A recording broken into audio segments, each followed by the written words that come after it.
Welcome, everyone, to TJ and the Grumpy Old Man. Oh, a twice a week sports podcast that takes place every single Thursday, 9 p.m. Eastern Standard Time, and every Sunday, 8 p.m. Eastern Standard Time. I'm your host, TJ, and with me again, as always, is the Grumpy Old Man. They say there's no shame in his game because he's always the same. That's me. Oh, Grumpy, how are you this fine Thursday evening? Fine, thank you. Yourself?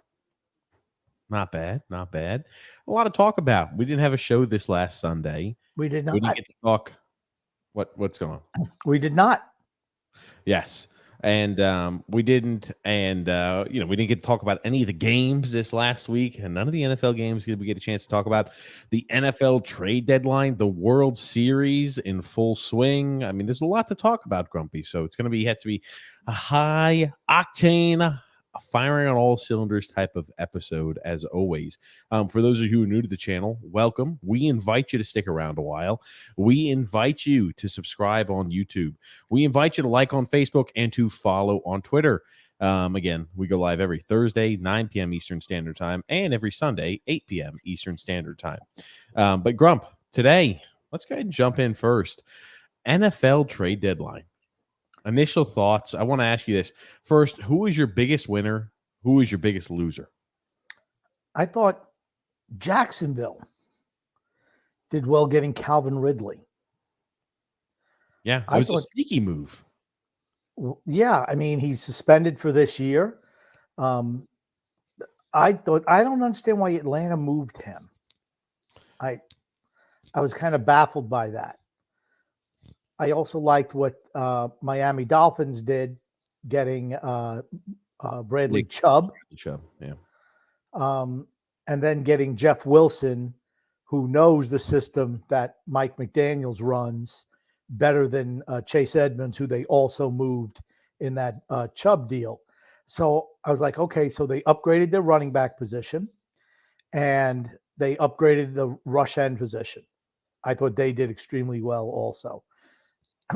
You see the Kansas City Chiefs making a move for Kadarius Toney. I think he's a perfect fit for their offense. I think he could take over the Tyreek Hill role. Maybe not initially, but in long term, is his head in the game? That's the big question. Robert Quinn going to the Eagles, I thought that was a really good pickup as well. Christian McCaffrey, which we broke that story last Thursday. I think that's a good move for him. Okay, hold on. You continue to go, and I don't want to interrupt you, but I wanted to know best and worst, and we'll talk about all the trades in between because I don't want you just droning on and then we don't have a chance to talk about them and go back through them. Right? Best, worst, Grumpy. I'm sorry, I didn't want to interrupt you, but best and worst. There were so many. I've never. That's why I want you to pick who made the best trade to benefit their team, and who do you think had the worst trade deadline? I'm just stunned that this many players moved at the deadline. I mean, that's never happened before. There's a lot of players moving at the deadline. That's never been the case, ever. Okay, worst trade: Chase Claypool to the Bears. I agree. I thought that was resoundingly the easiest to pin as the absolute worst trade. I mean, Justin Fields has been sacked more than any quarterback in the NFL this year. And what do the Bears go ahead and do to address this issue? They trade for a wide receiver. They trade for a wide receiver, by the way, who had a good rookie year and has been lackluster the two following years. I wouldn't say last year he had a fantastic year. Would you, Grumpy? No. He has not. And this year he hasn't been good either. He had a couple of good games this year. You know how I know? I know. That's all I got to say. Oh, trust me. I trust me. I could only imagine, Grump.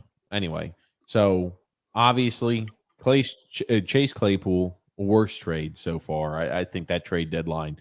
And it just, I don't know. The Bears, they just find a way to fucking bungle everything up. That is just such a boneheaded move, I think, by them. Think about where he was selected and what they gave up to get him. Usually it's not like, oh, gotcha. XYZ player enters the league and he's all of a sudden magically worth a lot more in value. The guy was like a middle or mid, I think it was like an early to mid second round pick. And Mhm. that's what they're going to wind up getting back in return for him. Yeah, surprising. And I I wouldn't say Chase Claypool has not done anything that I'd say like, wow, this guy possesses elite talent that just cannot be passed up upon. It's not like this is a guy who's in the elite caliber of wide receiver. He's not top 10 or even a top 20 or a top 30 wide receiver in the NFL. True. Giving up an early second rounder for him. And then then the Bears move probably their best defensive player. Well, their two best defensive players. They move Raekwon Smith to the Ravens. Correct. Tell me he's not a perfect Raven type player, right? He is. Roquan Smith. I mean, think about it, right? I mean, Ray Lewis, Terrell Suggs, Roquan Smith files. I mean, they've had so many fantastic linebackers in that linebacker core for the Ravens. And to tell you, the Ravens offense obviously has been hit with the injury bug again, right?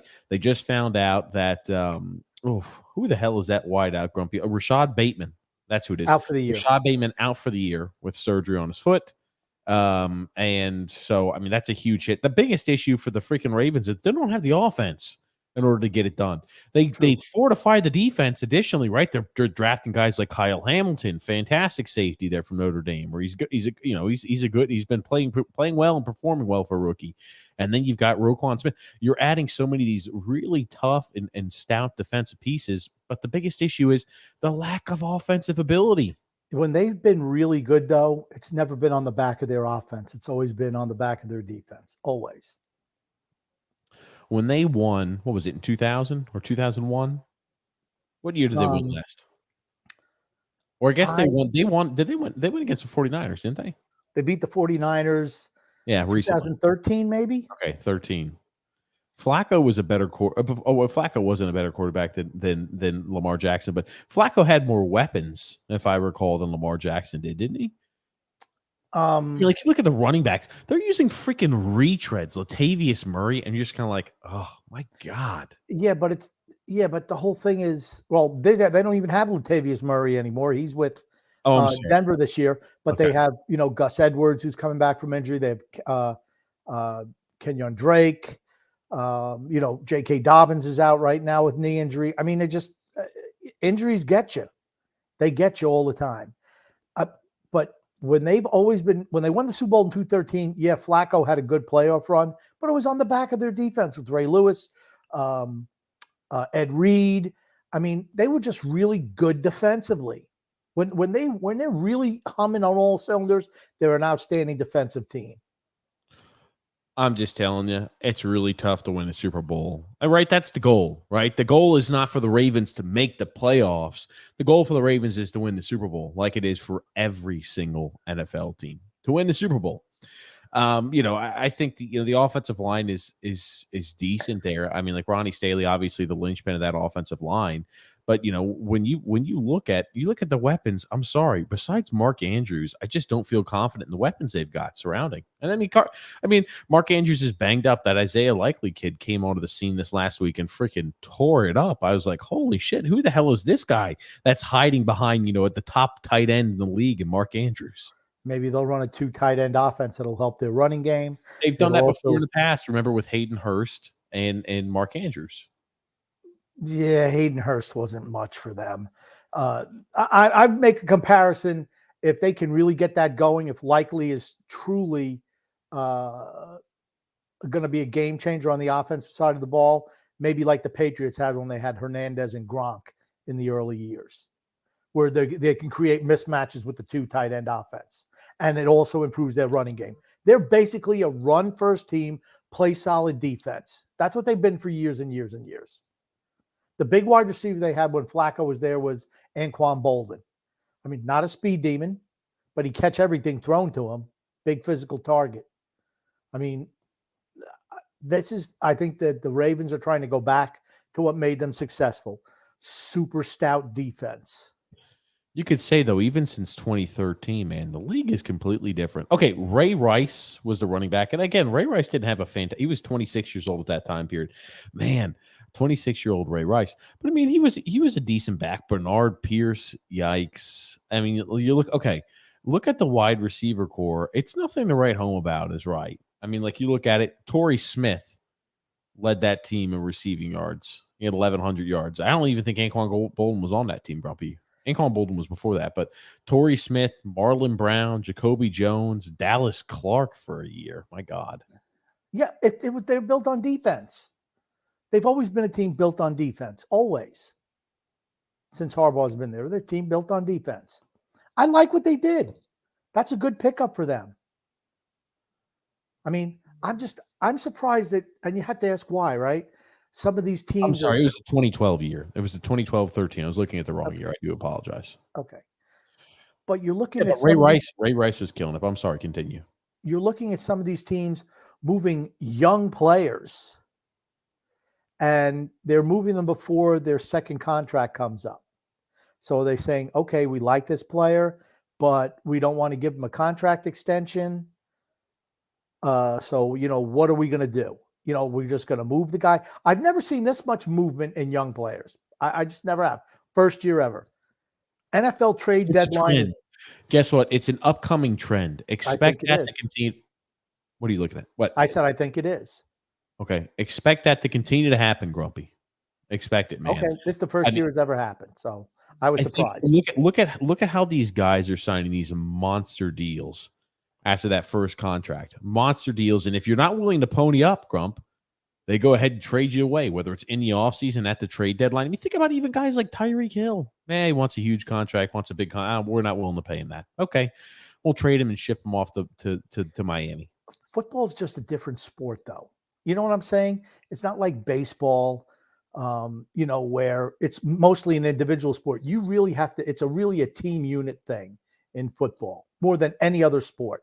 Basketball, a lot of athleticism. Hockey, you can make that work, but football is like an 11-man unit. It just in lieu of copying you. I'm not going to say Calvin Ridley was the biggest addition. I think he was I thought he was a sneaky addition. I was kind of like, okay.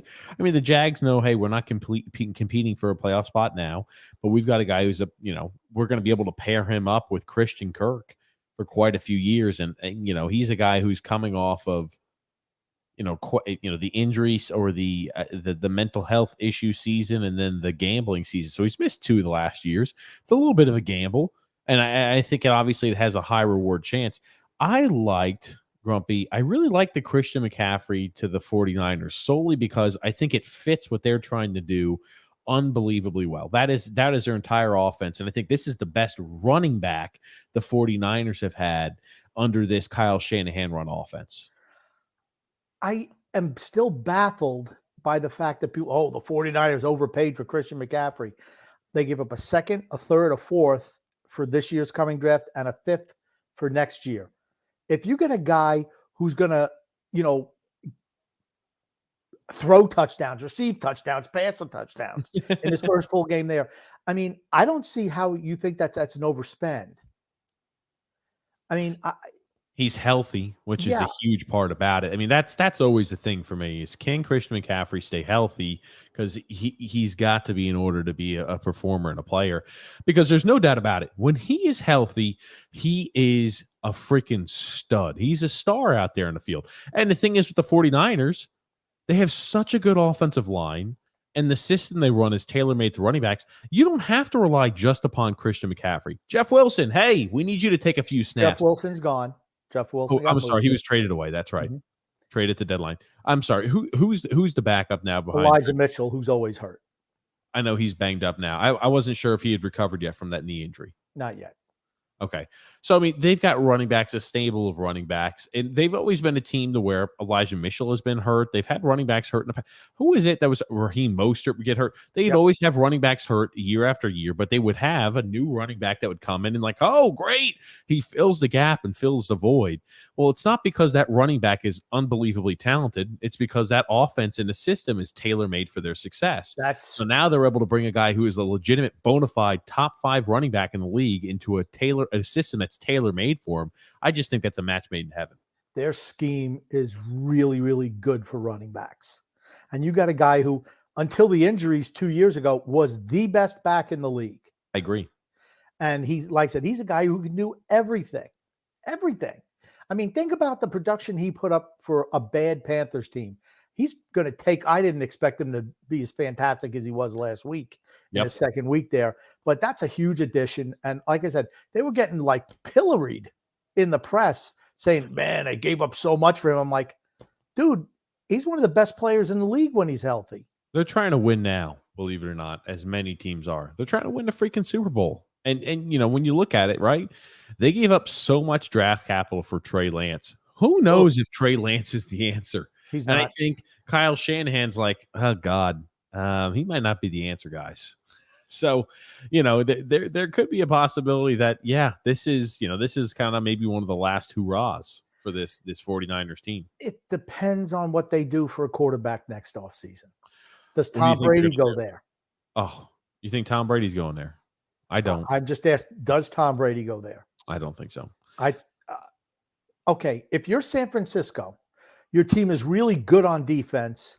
You have Deebo Samuel, Brandon Ayuk, Christian McCaffrey, George Kittle, a rock-solid offensive line. Why would you not bring in Tom Brady to win a Super Bowl? Who knows if Tom Brady's even going to be playing next year? He'll be playing next year. You think so? Yep. Okay. His one impediment to playing next year has been moved out of the picture. What impediment did he have, Grumpy, and his wife? That Harpy, Who's that Harpy? Giselle, you know her. Who's Giselle Munchin? Giselle Bundchen. Giselle Bundchen? That's her. She's bye-bye. Oh, good gracious. I thought the Cardinals didn't do enough to address their issue. I mean, like wide receiver. I think that, right, Marquise Brown went out injured. They bring in Robbie Anderson. I can't remember the timeline because Robbie Anderson was like a week or so before the deadline. So it wasn't necessarily a deadline day move. But Robbie Anderson, I guess you take a flyer on a guy like that, but Jesus Christ, he sucks. I'm not a fan of his. Never have been. He's a me guy. He had that one big explosive year for the Carolina Panthers, and that was it. He's a stat stuffer. That's what he is. They got DeAndre Hopkins back last week. No, 2 weeks ago. But yeah, sure. 2 weeks ago. No. 2 weeks ago? 2 weeks ago, yes. 2 weeks ago. He's been in the last 2 weeks. Right away, he's the number one guy again, and you're seeing the offense improve dramatically. Really? Mm-hmm. Okay. They don't have a secondary option. They don't have Christian Kirk. They scored 9 points the first week he was active against the Seahawks.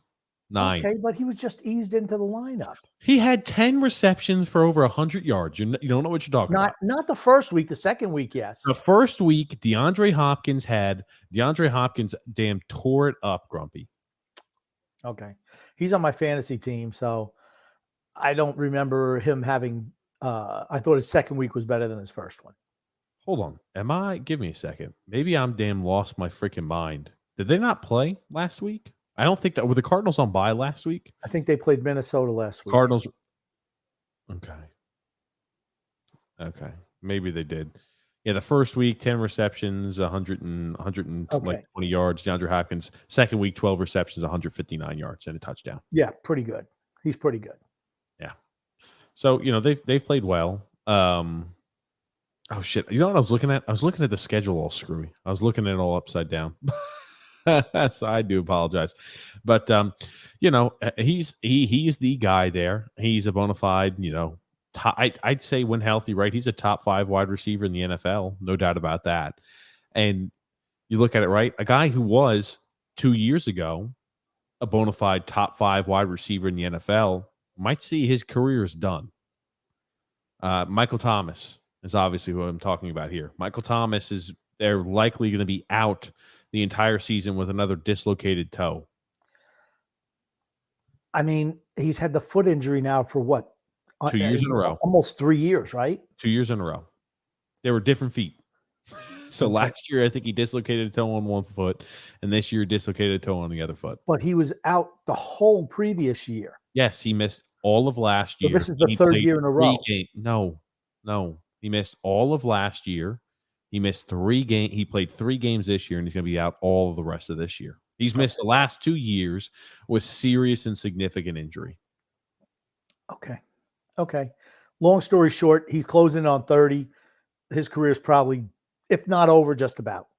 But they knew That's why they drafted Olave, right? They knew. They couldn't depend on him. Pretty obvious. They went out, they got Jarvis Landry, and they drafted Chris Olave. Jarvis Landry's played 3 weeks and been injured the entire Okay, rest of but the why do season. you think they went out and got him in the offseason? They They didn't have need faith. to add weapons. Their team sucked ass last year, and they need to add weapons because they said, if we could throw as many weapons as possible around if we could throw as many weapons as possible around Jameis Winston, he's going to be successful. They didn't have faith in him, in Michael Thomas staying healthy. That's why they got Jarvis Landry, because they also picked up Chris Olave.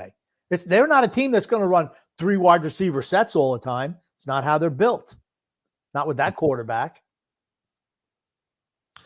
I think the biggest thing for him is it's unfortunate that his career is a guy's career that's really cut short. A very dominant career for, I'd say, 4 or 5 years, was one of the top 5 wide receivers. Absolutely dominant. Drew Brees, the connection with Michael Thomas, and you had Alvin Kamara, a team to be reckoned with. Yep. And just like that, age hits on the wrong side of 30, and he can never freaking be the same. Kamara's had a little bounce back. Maybe not running the ball, but certainly catching out of the backfield. I think he's got a better quarterback thrown to him this year.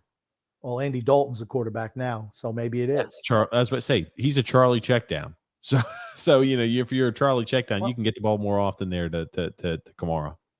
Well, he's their best weapon. Yeah. So, that's who you want. You want to get the ball in the hands of your playmakers. I don't care if it's a Charlie checkdown or a slant across the middle or whatever it is. You get the ball in your playmakers' hands. That's what you want to do. I will say this here too, Grumpy. I think Robert Quinn is a good addition by the Eagles. Absolutely. I think for what they need, right? The offense is firing on all cylinders. I'm not sure Jalen Hurts continues at this pace all season long, but maybe he does. A.J. Brown has been great for them. What a pickup in the offseason. Yep. They stole him. Well, no. Whoa. They gave up way too much to get A.J. Brown. I mean, what they gave up a second-round pick to get A.J. Brown, right? And they're saying giving up a second, third, fourth, and fifth is too much for Christian McCaffrey. All I know is the best players in the league, football is different from every other sport. Yes. You don't see high-end draft picks, for the most part, going for established players because the careers are so short. I mean, I understand why, you really take a beating in football. Players don't last as long. But to me, the surprise is giving up on young guys so soon. It's because they're going to want these huge contracts that they don't feel like they can justify paying them because they don't think they're worth it. I mean, like James Robinson gets traded to the Jets. I think that was a meh move. They were desperate because they lost Breece Hall. They were in the playoff hunt. The Jets just managed to do Jets things. It's why they lost to New England last week, 22-17. They were up 10-3. Getting close to the half, 50 seconds to halftime. Mac Jones throws a pick 6, which would have made it 17-3 at half with 30 seconds going to half. Jet guy roughing the passer. Oh. Now, did he hammer Mac Jones to the ground? No, but he took a couple of steps and he shoved him and down he went. How these guys don't understand the rules is just beyond my comprehension. Robert Saleh had to burn a couple of timeouts because he was so pissed at the referee, which is another issue, all notwithstanding. But I remember I watched that play. I'm like, they're the Jets. Those things happen because they're the Jets. They do Jets things. And that's exactly what happened in that game. That game was over then. They wound up fighting back after they gave up a score to come out the second half. They were down how many points? They come all the way back. But, I mean, it's just, here it is. It's just, watch this. I mean, look at where they are. And Mac Jones, he just freaking throws the ball up. He just throws it up. I don't know what the hell he's even doing. I don't think that's a roughing the passer. He hit him late. Bullshit, dude. The ball's out. He's already going through his tackling. No, the ball's in his hand right now. He's still going through the tackling motion. He is starting to lunge at the quarterback. Yes, he is. They've called it all year. The ball now is out. You can see the ball is right here. That means you pull up. Ball's out. That means you got to pull up. You don't take another step and hit him, which is exactly what he did. You don't do it. I mean, what a terrible pass. And they're like, "Oh, there's a flag," and I'm like, "Uh-oh." Yeah, I hate the fucking roughing the passer bullshit. Well, here's the thing. Quarterbacks are That's the players too. rule. Get the fucking That's quarterback. the I'm sick. rule. I It's know it's been the rule. It's a okay. dumb Then they rule. can't complain about it. You can't say it's not a penalty because they've been calling it all year. And here's the players know it. They know it. He wanted to get an extra little shot in on him. They don't tolerate that anymore. It's a Jets thing. That's a Jets thing. Mm. The Jets could have won. They could have been up, what, 6-2 after that game, effectively burying the Patriots for the rest of the year. Now they're 5-4 or whatever that. Yeah, I think they're 5-4 now. Maybe they Belichick could have been finds 6. ways to win, Grumpy. Who does? Belichick does. Yeah. Hey, it happens. You play a dumb team who does dumb things. Jets never should have lost last week. I agree with that. Mac Jones was under pressure all day. Almost 50% of the time he was under pressure. But like I said, the Jets just do Jets things. They need a legitimate quarterback coach for Zach Wilson. I'm worrying a little bit about Zach Wilson. It's like, God, I heard something yesterday where Devin McCourty, who was safety for the Patriots, said that the coaching staff said, just stick with your guys because he likes to make the big play. Like he won't take a play right underneath where he could pick up, 10 yards because I want to go for the big play all the time. And that supposedly was his rep in college too, is that he won that, and that scouts had an issue with, is that he always wants to make the big showy play. If that's the case, you're never going to be a success in the NFL. They need to have a legitimate coach to come in there and straighten him out if that's the case. Well, here it is. This is Warren Sharp did a little video on this, but he says the time to throw is a huge red flag. And he's worse in 2022 than 2021. He has the longest time to throw the football in the NFL, and his efficiency while holding onto the ball is the worst of any quarterback in any season since at least 2000. Yikes. Because he's not he sees a read, it's there. It's like, okay, I got time. I want to make a bigger play down the field. What? Okay. For that shit, it's very simple. Hey, buddy, you're throwing, you hit your fucking man. Otherwise, you sit your ass on the bench. Simple. Hit the fucking open man. This is where you look. Don't deviate from that. He's open. Throw it. First read, second read, third read. Go for the immediate freaking gain. We're not trying to score. We're not trying to freaking hit home runs.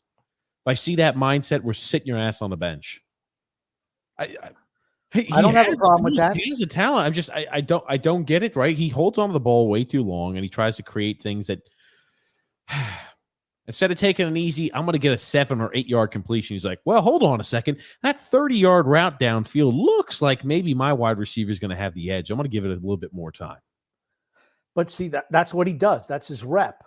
And it's like, just move the ball down the field, fella. And 2 of the worst games he's ever had is against the Patriots. He was seeing ghosts out there. Or no, that was Sam Darnold. No, that was Sam Darnold. Here's the thing. It's the Jets. It's quarterbacks just see ghosts out there. It's the Jets. I like the Kadarius Toney trade. I know you'd mentioned it quickly. I like the Kadarius Toney trade to the Chiefs. What a shock. As soon as, I think we talked about that last Thursday, as soon as Kadarius Toney was traded, he's healthy again. Amazing. TJ Hawkinson.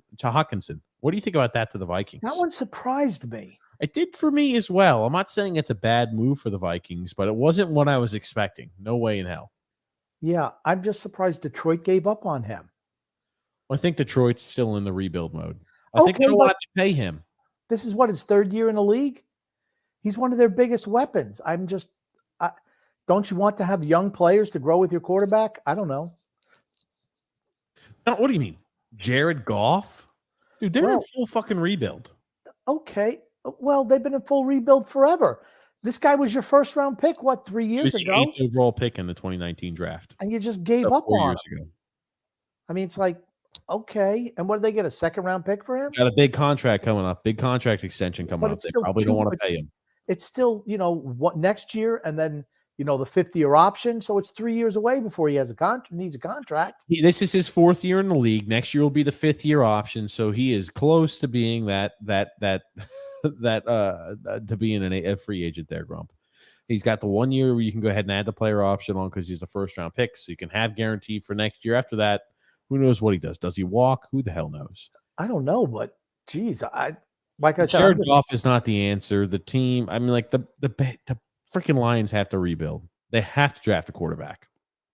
It's that simple. yeah, like I said, their offense was humming this year early. I mean, I'm just surprised. DeAndre Swift has been injured since, so that doesn't help. I mean, like, I'm not surprised they traded him away. You're in a spot to where you need to trade away players for assets to try to go ahead and continue the rebuild. Dan Campbell's not going to be the coach there long term. I'm just shocked the Vikings were so in on a tight end. I mean, so when you got, you drafted Sewell this year, you say, okay, after 3 years, well, let's trade him away too because we're in rebuild. Eventually, you got to keep younger players if you wanted to rebuild. You can't be starting over all the time. All the time. You want to move older guys off your roster and live with the younger guys in the NFL. That move baffled me. I was like, why the hell are they moving him? He's young. They got a second round, a third, and 2 fourths. Whoop-de-doo. For the number 8 pick in the draft. Number 9. He was 8. He was number 9. 8.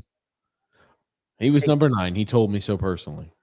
Was he 8 or was he? Okay, number 8. You just said he was 8 before when you looked it up. Okay. He's 9. I'm just kidding. He was 8. To settle the score, he's 8. But yeah, it's one of those items where he's been a serviceable tight end. I don't know what else you want me to say. The average is like remember he was injured last year for quite some time. This guy, who plays a hard style. I like him. I like his game. I'm just shocked the Vikings said, yeah, we need to prioritize tight ends, the biggest need that we've got. That makes their offense even better. I think it does for certain. Irv Smith is out injured. He was a big part of their offense. So they brought somebody in who's younger and better. I like that move for them.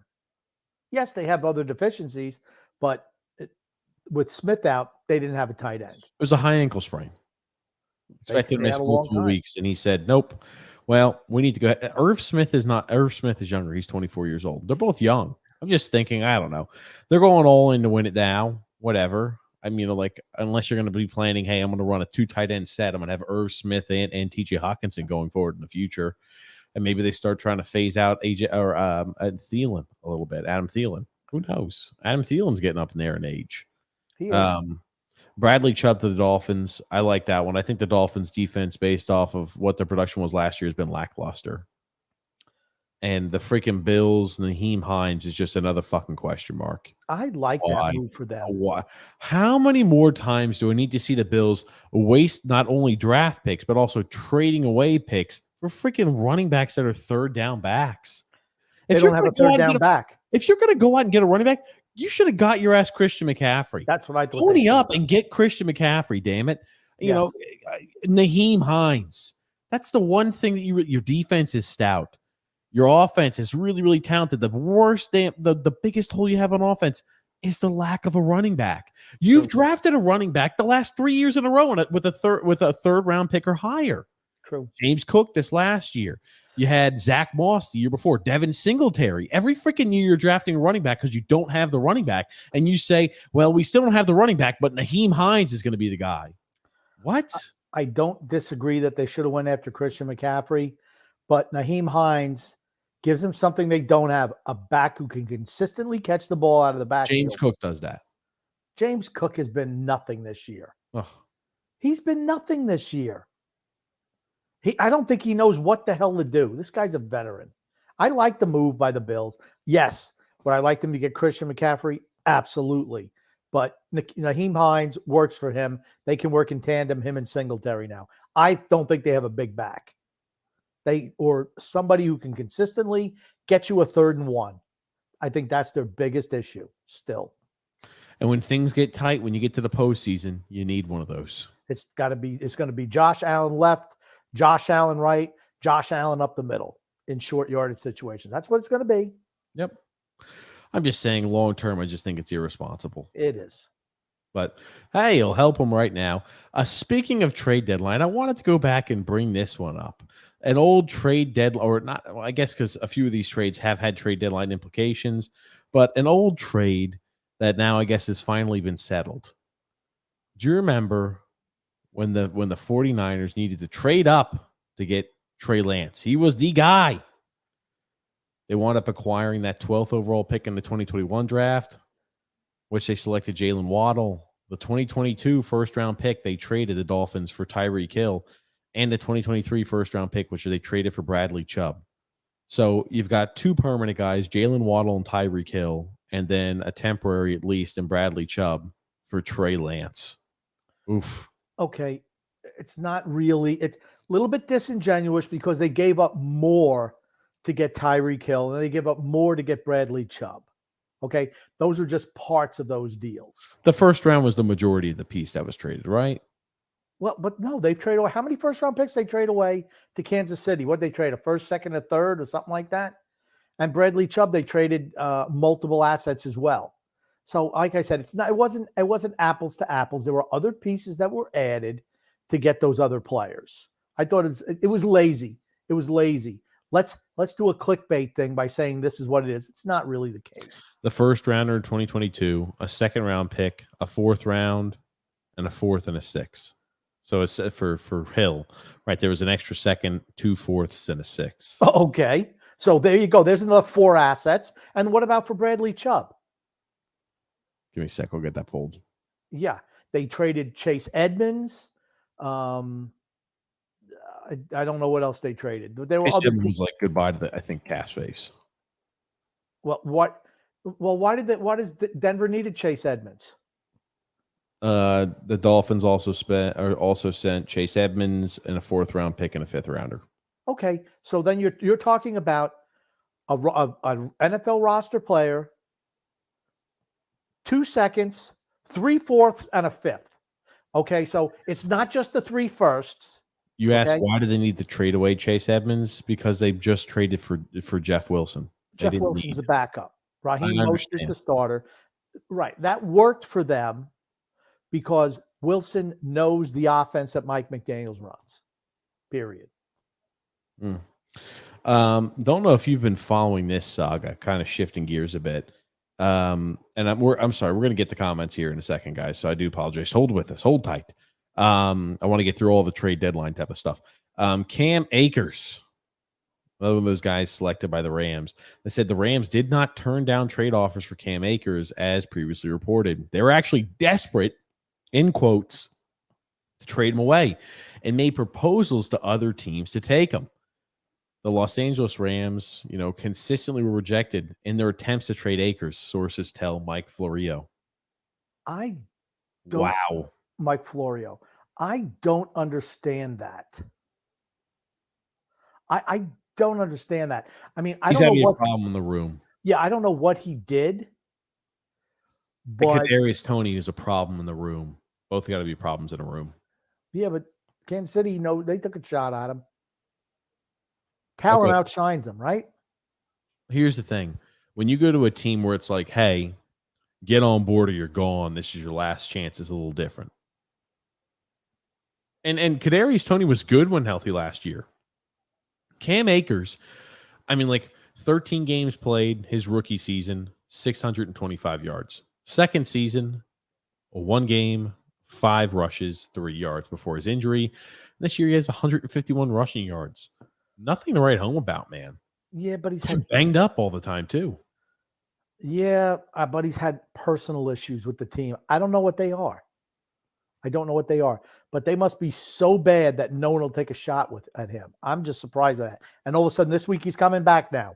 He's ready to play. I'm baffled. Again, another baffling.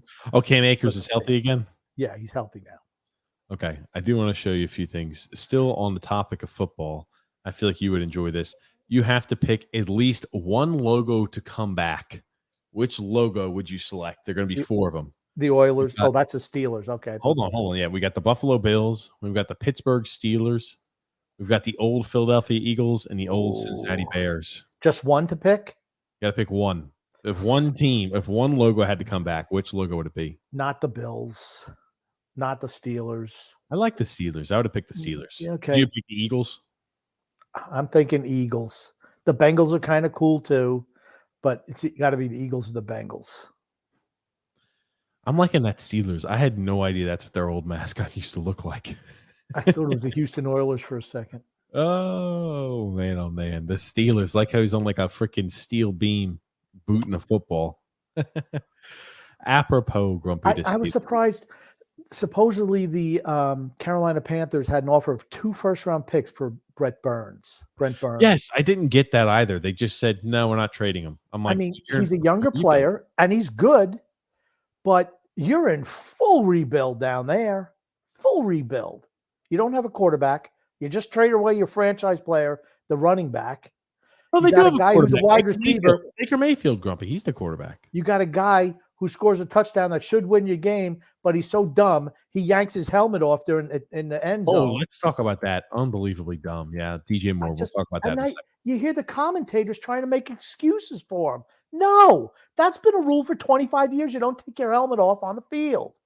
Stop. And then they're like, oh, well, you should be allowed to have fun. No, it's a rule. He knows the rule. It's been in effect since the Cowboys. And why did they do it? Because everybody was taking their freaking helmets off all the time, swinging around out on the field. So they say that's a penalty.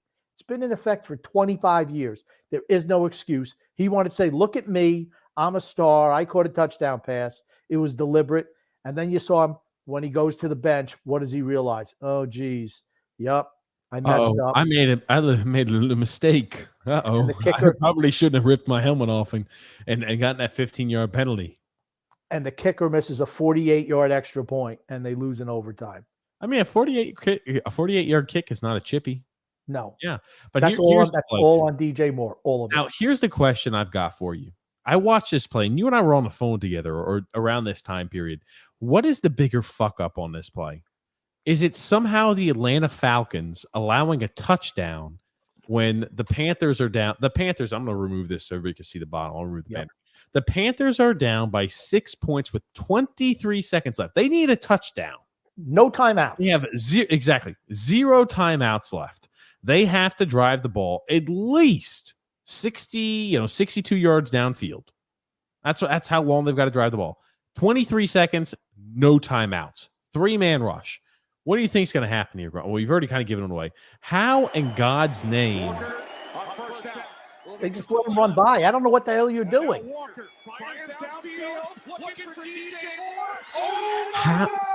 This right here.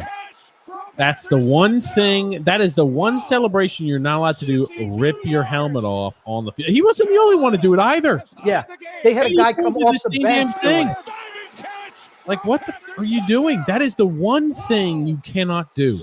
They let you do whatever you want now regarding celebrations. You could do choreographed celebrations. You could do celebrations anywhere and anything you want. You just cannot rip the helmet off in the field of play. And he wasn't the only player to do it. 84 did the same shit. Just like, the freaking rule. Do not take the helmet off. I mean, it's not like this is a new rule. Everybody else managed to keep their helmet on but him. But those two guys. What's wrong with you? And the bad thing is, I like Wilkes. Me too. As a head coach. I really do. I think he's the right coach to turn shit around there. But, my God, why? How? Okay, let me go back to the question. Bigger fuck up. Somehow, the Atlanta Falcons allowing DJ Moore to go ahead and slip past double coverage when you're playing prevent defense, or is it DJ Moore's touchdown celebration that cost the Panthers a game? Which one is the bigger mess up? DJ Moore. Because he made a play and then he screwed it up. Atlanta didn't make a play. He made a play and then him being selfish screwed it up. I think the bigger screw up was by Atlanta. I know they wound up winning the game, but how the hell they had a freaking Mike linebacker playing the safety over top help? What? What the fuck are they doing? It's almost about as dumb as it was when the Patriots put Gronkowski out there on defense. Yeah. You're like, what the fuck? And the Miami came back to win that game. But this play right here, how the hell do you let him get behind him? But man, that was just such a dumb display and lack of discipline right there. So dumb. Rips the helmet off. The safety just let him run right by. Because he's not a safety, as you could see by his number 54. That is not a safety. Well, there was a guy 22 who just let him run. Corner. Yeah, he let him run right by. Why not? I mean, I don't even a 5-yard penalty doesn't hurt you. The time is the enemy. No timeouts. I mean, 62 yards to go. You need a touchdown. I mean, terrible. I figured that'd be an interesting one. Is any wonder those teams are 3-5? Yeah, I tell you, the NFC just as a whole is just unbelievably. It's terrible. The whole conference is a disaster. Speaking of disasters, I know this is a lot of order. The Panther fans were a little upset. And no, this is not the same game, but it still works for my narrative. It's a fan fight. And Panthers, your neck of the wood, Grumpy. Yeah. Your neck of the wood. A lot of finger pointing. These are a lot of finger pointing is right. And hold on. Panther fans, I see a Steve Smith jersey and a Steven Davis jersey. Yes, a Steven Davis. Davis. In the day? Holy crap. Yeah, they broke out their jerseys. These kids broke out their jerseys from when they were in high school. 20 years old. 20-year-old jerseys. I was about to say, but I'll let you watch it. My God. It's no, I want to go to YouTube. I want to watch this on YouTube. I don't want to watch it on. I'm sorry. We're gonna make sure the viewing experience is top-notch quality. Give me a second here. I do apologize. Okay, here it is. There's a lot of finger pointing, Grump. Oh, what score of the game, Grumpy?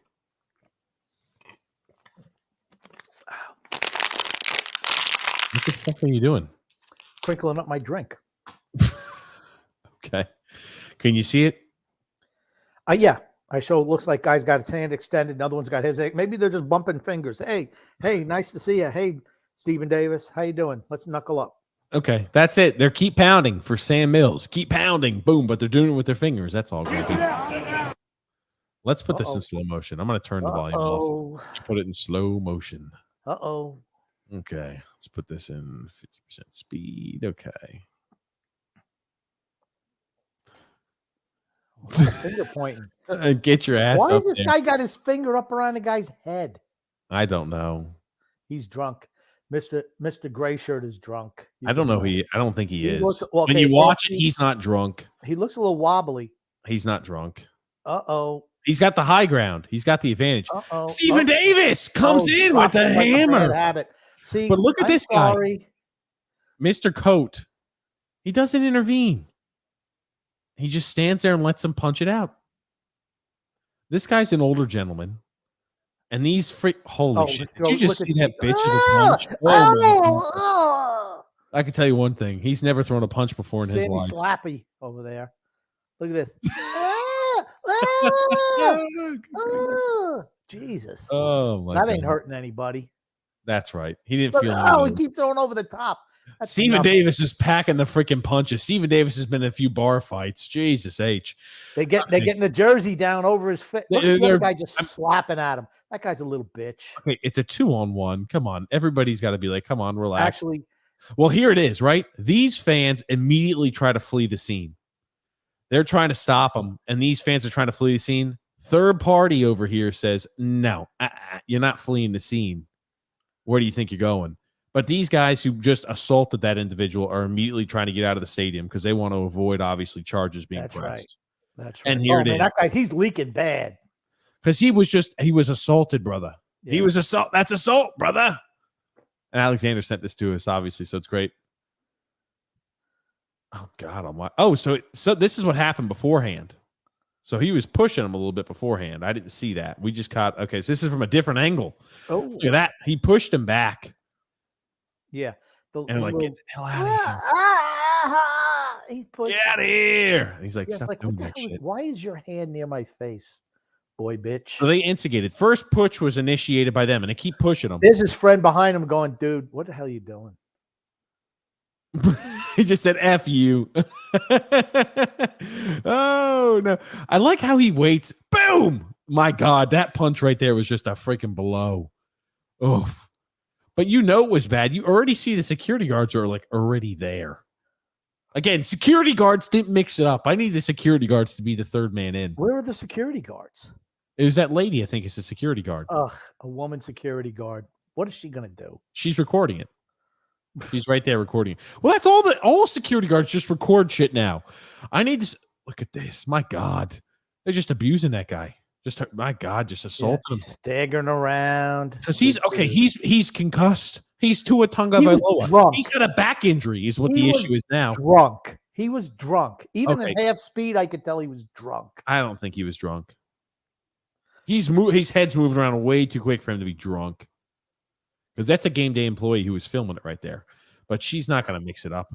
I need people over there to be enforcers. Enforcers, Grumpy, out there. Okay. I need the people who work the game day staff need to be enforcers, man. I'll let you watch it one full-time speed. Sorry, you had to watch a half, but I figured I'd let you watch it. And then here it is from this angle. Is there any noise? I can put noise on it. Yeah. I just don't want it to be too loud. Doesn't seem very loud. You don't know what they're talking about? This guy right here was saying DJ Moore should not have taken his helmet off. And these guys are saying, let him celebrate. There's no problem with it. That kicker shouldn't have missed a kick. And I think that kicker was his son. So this is how this all unfolded. That explains it. Explains it all. That's it.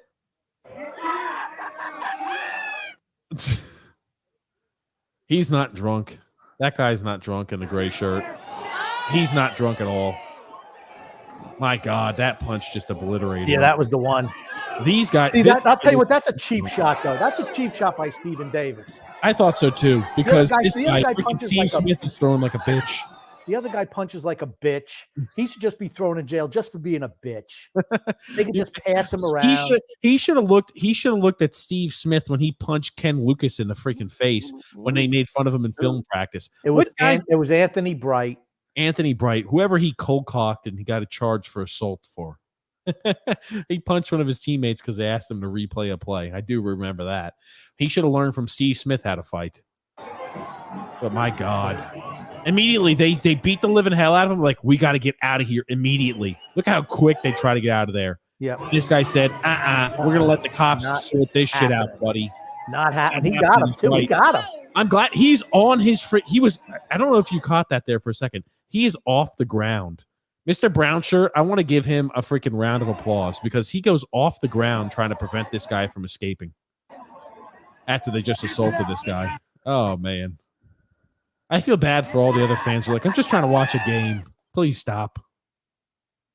You don't see many fan fights in Carolina. Bank of America Stadium, I'll tell you that much. Oh, my God. I cannot believe they even let that go on. They usually don't let that stuff go on. That guy, Stephen Davis, a piece of shit. I hope he gets this.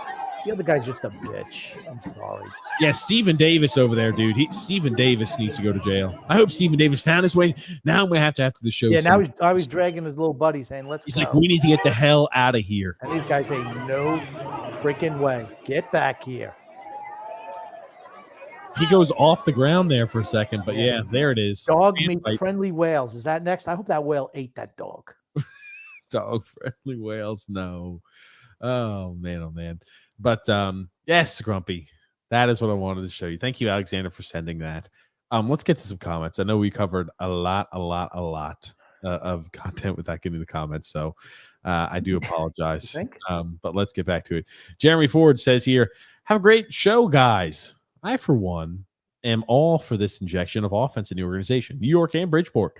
With their defense and a well above average goaltending tandem, maybe there's a chance. We're catching teams at bad times. Today we're beating St. Louis. St. Louis dominated us in the first period, only came out with 1-0 lead, and then Binghamton. Sorokin had to stand on his head in that first period. And then Binghamton remembered, why was I yanked the last two games? Oh, yeah, because I gave up 11 goals. And he gives up 4 goals in the second period, 3 of which I don't even know how he gave them up, honestly. We got a nice play by Noah Dobson, intercepting a pass that was going to be a breakaway. And Noah Dobson plays no defense, Grumpy. That's why he's not making $10 million a year. It was a power play. And usually a team gets it's up ice. And Butch saying, well, gosh, Noah Dobson knows. He's like, well, I'm in jail. I might as well just – no, that just happens. I mean, if it was a pass that was deflected, it goes over to the Blues guy, and he just made a smart play. He was never going to chase a guy down who's 15 foot behind him. He makes a pass, bing, bang, boom. It passed to Lee, over to Nelson. Everybody else is skating out of the zone. Goal. Right to end the power play. And that's the end. That was the end for the Blues tonight. Yep. It's just so obvious that, and then I think the Islanders the Blues had 2 goals called back today. Oh, was it 2? 2. One for goaltender interference. And what was the other one? I think goaltender interference. I'm just like, we're getting a lot of breaks right now. Getting a lot of No, breaks. you saying that means that you're not a fan of the Islanders. It's For the you to truth. say Getting a that, lot of breaks. Hey, you yeah, know what you need? But one thing, we're not going to get the Sorokin, breaks all season long. So yes. Sorokin is sensational. Sorokin playing like the Sorokin, the way he played in the first period was like, I should win the Vezina. If he wasn't in net for us tonight, we give up 3 or 4 goals in the first period. We're down 3 or 4 to nothing in the first. Simple. Yeah. He's sensational. He's sensational. Unbelievable. He's the best player on this team by a long margin. Yeah. Drew L says, TJ, how's Damon Pierce? He leads all rookies in rushing yards. Huh. That's because Brees Hall's out for the season. It's the only reason. Andrew L said the 235 man scores. 235-pound man scores. Anthony R saying 4-1 Islanders. Didn't see that coming. Neither did I. Neither did St. Louis. Brito, Grumpy says, gentlemen, Grumpy, I'd like to take this opportunity to apologize for not including The Boss nor The Clash in my A+ album books. This flagrant violation will be addressed in my appearance. Yeah, he's gonna have to. I don't know how he's gonna be able to address it. You put 2 Iron Maiden out. 2. First of all, Iron Maiden. Hold on. Don't give the entire book away. No. I'm just gonna touch. I'm gonna touch on just a little bit. Very brief, because right, we don't want to dig the entire. I don't think anyone. I just looked at some of the albums. I'm like, okay, I know who Iron Maiden is. I know what type of music Greg likes, just by what he's putting in A+ albums. The fact that one Iron Maiden album, which is excessive, there's 2. No.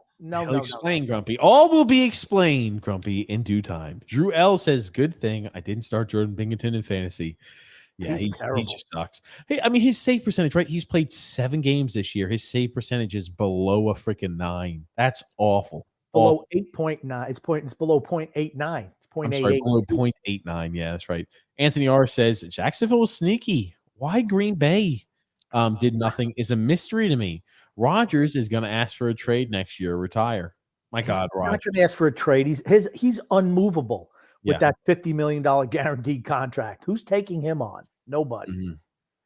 Yeah, the fact that he insisted on making that much money is why they lost Devontae Adams. It's why they can't bring anybody else in. Yep. That's what I'm going to do. I'm going to say it again. That's what makes Brady so special. Always took less money than he could have gotten to make sure that the team had money to spend on other positions. And I don't blame Rodgers for making as much as he can. Their careers are short. I mean, here's the thing about Rodgers, though. He's on the State Farm, all these commercials he's a part of. He's just making hand over. I'm never blaming anybody for doing what they can to maximize their potential to earn. I don't either. I'm not doing that. But, I mean, Jesus sakes, there gets to a point, right? Everybody hits a margin where it's like, okay, there's nothing else I really need beyond this point. I don't know if he's there, but maybe he is. Drew L said, I think this was one of the best moves was by the Vikings for TJ Hawkinson. Okay, realistically, how many targets do you think, Grumpy? How many targets do I think Hawkinson's going to get a game? Yeah, Grumpy. Yeah. 6. I mean, I But he's a good blocker. I feel with Thielen. I feel with Thielen. I feel with Jefferson. I feel with Dalvin Cook. There's just a lot of mouths to feed there. Dalvin Cook doesn't catch a whole lot of passes. They needed a tight end who could block. Irv Smith went out. They need a tight end who could block. Hawkinson can do that. Hawkinson's better than Irv Smith. They're what, 5-1? 5-1? 6-1? Maybe they're 6-1. 6-1, I think. I thought they have 2 losses, but I don't know. I'll pull it up. Okay, maybe they're 6-2. I thought they were 6-1. It doesn't matter. This is their year, right? Green Bay's. They're going to win division. They're going to have a first round. What? How many teams? 6-1. You're right. 6-1. So it's one team gets a bye. Is that correct? Yes. So right now they're 6-1. Eagles after 10, I'm sure, are going to be 8-0. But you know, it's between them and the Eagles who gets a first round bye. When was the last time the Vikings were in this type of position? It's been quite a while. So they're going that year that they missed the tackle. Who was it who missed that tackle? Or no, that was Justin Jefferson who scored that. Who was that who scored that touchdown? Was it just my memory is hazy. It wasn't Justin Jefferson. It wasn't Justin Jefferson. Oh, was it Stephon Diggs? Must have been Diggs. Stephon It was Diggs. Diggs. It Yeah. was Diggs scored that huge touchdown and When New celebrated. Orleans missed. That tackle, my God, and somehow, yeah, the Minneapolis Miracle is what Oh it my was called. God. On That's the right. last play. Oh, Jesus terrible. Christ. Terrible. Anthony R says here, I don't mind Claypool, but I wouldn't have given up a second rounder. Way too much. But Fields needs weapons. Fields needs an offensive line. Yeah. And Fields, they need to change how they're trying to run that offense. My He's God, they don't have running backs. They don't have an offensive line. I'm like, God almighty. The offensive line is the most important thing. Get the offensive line, then get some weapons. I don't even think they know what to do with Fields.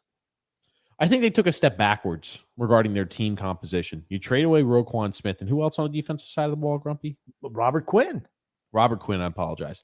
Robert Quinn, as well as Roquan Smith, and you add in Chase Claypool. Means you're giving up. I don't understand the Chase Claypool thing at all. I don't understand the obsession with him either.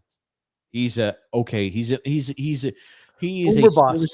serviceable number 2 wide receiver. Sometimes he's going to go off, other times he's going to be invisible. It's just who he is. True. Anthony also said the Rams not addressing the wide receiver position was stupid. They needed to move Akers too. Well, maybe if Beckham Jr. comes back, I heard that he's already said he'll come back to the Rams. Well, that definitely helps him. Drew L says, "Oh, TJ, you should show Grumpy the video I sent you on the NFC South." Oh gosh, I can only imagine what that is. I'll go to the next one here, Grumpy. I'll pull it up here. Goon says, how painful was the Jets roughing the passing penalty versus the Patriots? I count several boneheaded penalties per game that stink to high heaven. Salah to blame for not addressing these problems. It's just the Jets. It's just the Jets. It's who the Jets are. They just find ways to lose. When you're a loser franchise, you find ways to lose. Winning teams or teams that are good year after year, they just find ways to win. Losing teams find ways to lose. Did you answer? Is Salah? Do you blame Salah for this or no? Eventually, you have to. The head coach has. The head coach takes accountability eventually. Yeah, but it's like, but he's got to say to those guys, it's like, knock it off, or you ain't playing. I'd rather lose with guys with smart guys than win with dopes. That's what the one thing that always burns is stupidity. Really bothers me. You can't be that dumb. It's selfish and dumb. It's Jets football. Jets football. I don't know if you happen to know who this is, Grumpy. Is that Baker Mayfield? Baker Mayfield taking a few snaps there at the. Here's the thing: people are trying to pick on this from it. Okay, so what this is right here. Everybody else, there's no scout out there. They're just running on air, and they do this. He's not lining up. He's just kind of screwing around. That's what Baker's doing right here. I wish it was more salacious than it is, where I could be like, oh, yeah, Baker now is playing scout team D tackle. Holy shit, how the mighty have fallen. But what this is they're just saying he's probably providing coaching or helping out the other quarterback. You just ask somebody to do some fake rush thing. No. They're not asking anybody to do a fake rush. What he's doing is he's talking with the other team. He's talking with his teammates as to what they need to look for, what he wants to. Because guess what? I assume it's not clear cut that PJ Walker, right? If PJ Walker comes out and plays like shit, Baker Mayfield gets thrown in there immediately. It's kind of how that works. So like he's supposed to be there with them, speaking it over. It's just they're playing on air is all this is, and he's just kind of goofing around a bit. Well, I'm going to tell you what. Back when Jeff Hostetler was the Giants' backup quarterback, when Phil Simms was the starter, he went into George Young. He said he wanted to be traded, and he said, "No, you're not getting traded." And he actually played on the punt team as a gunner, just so he'd get on the field to play. Yeah, it's not this. No, I know it's not that. I understand. But I wished it was more. I wish it was more salacious than that. But we got here. Brian J said Barzal is elite, guys. It's official. Lane is unleashing Barzal and Wallstrom. Yep. Yeah. Yep. Absolutely is. Anthony R. Grumpy's got a comment for you. I don't think wide receiver Tony is a good move for Kansas City. I don't consider him an upgrade from what they already have. Oh, I totally disagree on that. I think what he does is he's a guy who is quick. He creates immediate space, and he's a guy you can hit with these short routes. So as you can hit teams and pepper them with short and intermediate routes, it opens up the long game when you have to play more guys underneath. He's going to take the Tyreek Hill position. Yes. Okay. Valdez Scantling is straight down the field. He's a long striding, big jump ball target wide out. You get this kid the ball in space. It's just like Hill. And Kansas City is fantastic getting the guys the ball in space. He makes that first guy miss. I thought it was a great move for Kansas City. If he's healthy. If he's healthy, that's right. And if he's not a head case. Grumpy comment there for you. You're reading all the comments here from who does Auburn hire? Yeah, they fired their coach. I think Brian Sorensen was fired this week. And deservedly so. Deion Sanders or Lane, I got to say Lane Kiffin. I don't know why Kiffin would leave Tennessee. Isn't he with Tennessee?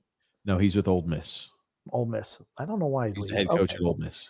Deion will bring players and recruits, but can he coach in the SEC with similar talented teams? I don't want to hire Deion Sanders. I don't think he's just ready yet. I'm not saying he couldn't eventually be a coach of an SEC school, but what's he been now? 2 years at Jackson State, wherever he is? I don't even know. Yeah, 2 years, Jackson State. I mean, Jackson State University. Yeah, I'm saying no to that. Would Lane Kiffin want it? He's kind of a wacko too, Lane Kiffin. I know he's having success. I like Lane Kiffin. I know you don't, but I like Lane Kiffin. He's kind of wacky. I don't think he just looks to me, it seems like he's not mentally stable in some way. He's just been he does a lot of dumb shit, just like what the hell? Just I mean personally, just kind of, I don't know. To run somebody, you got to run a big program like that. It's here's the thing: no respect to Ole Miss. They're not Auburn. So I don't know. But they need to hire a big name. They need somebody. Deion Sanders. If he would take that job, I think would be huge. You talk about a guy who just gonna. I'm telling you one thing. That son of a bitch. If Deion Sanders was the head coach at Auburn, you would go immediately to a team that top 10 recruiting class year in, year out with Deion Sanders there. Yeah, but can he put together a staff, a real staff? He's only been coaching for 2 years at HBCU school. And historically black college. It's just different. It's not the same. You're not playing SEC schools week in, week out. I understand. Yeah. I mean, and his teams have been good, right? They've been great. They've been great. Jackson State, unbelievably talented. They're the best team in the SWAC.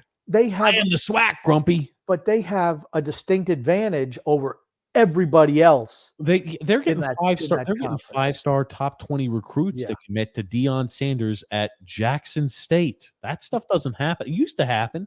That stuff doesn't. It's so few and far between that guys that are 5-star top 20 recruits in the nation go to teams, number one, that are not perennial powerhouses, and number two, an HBCU school. Very rare we see that. Do you know who the best player to come out of Jackson State was? Oh, was it? Who the hell was it? Running back, right? Running back or wide receiver? Running back. Gotta give me a hint. First name. I'm not giving you a first name. Give me a hint. He was drafted in the 70s. Oh, fuck. That doesn't help me. A lot of good running backs drafted in the 70s. Walter Payton? Yep, Walter Payton. Yes! I think he was... it was either number 4 or number 6 he was drafted. I was like, I know it's not Sanders. I'm going down the list. I'm like, I know it's not Sanders. I know it's not him. I know it's okay. I was like, Walter Payton. Okay, yeah. Fantastic back. I mean, who knows how long he wants to be there? Because remember, his kid is the quarterback for Jackson State. So, it's worth taking that into account. He's not going anywhere while his kid's going to be there. I'm going to tell you that much right now. Or maybe if he does, he brings his kid with him. Oh, that's a mistake. Why would that be a mistake? His kid was a 4-star recruit coming out of college or high school. I don't know how good he is. He plays again. He plays at HBCU. He's not playing. He's not playing top 25 schools week in and week out. I understand that. Yeah, I don't know, boy. That could be a problem. Yeah, I'm transferring in. I'm bringing my kid. Hey, starting quarterback. I'm bringing Travis Hunter too, the 5-star corner. Come on. Hey, starting quarterback. You're no longer starting quarterback because my kid's coming in playing. Dude, they need any help they can at QB. Yeah, I don't know about that. Anthony R. said, I like the Bills getting Naheem Hines. I think he's an upgrade, but I would have gone after Hunt. Yeah, Kareem Hunt, another example. He was another running back that was apparently available. and he would have been perfect. They just needed somebody who could play more of the I can get physical yards, and I'm a more talented back than any back you currently have. They just Yeah, don't have one of those on the team. how many running backs are physical type running backs nowadays? Not too many. All the good ones. Okay, but they're not up for trade.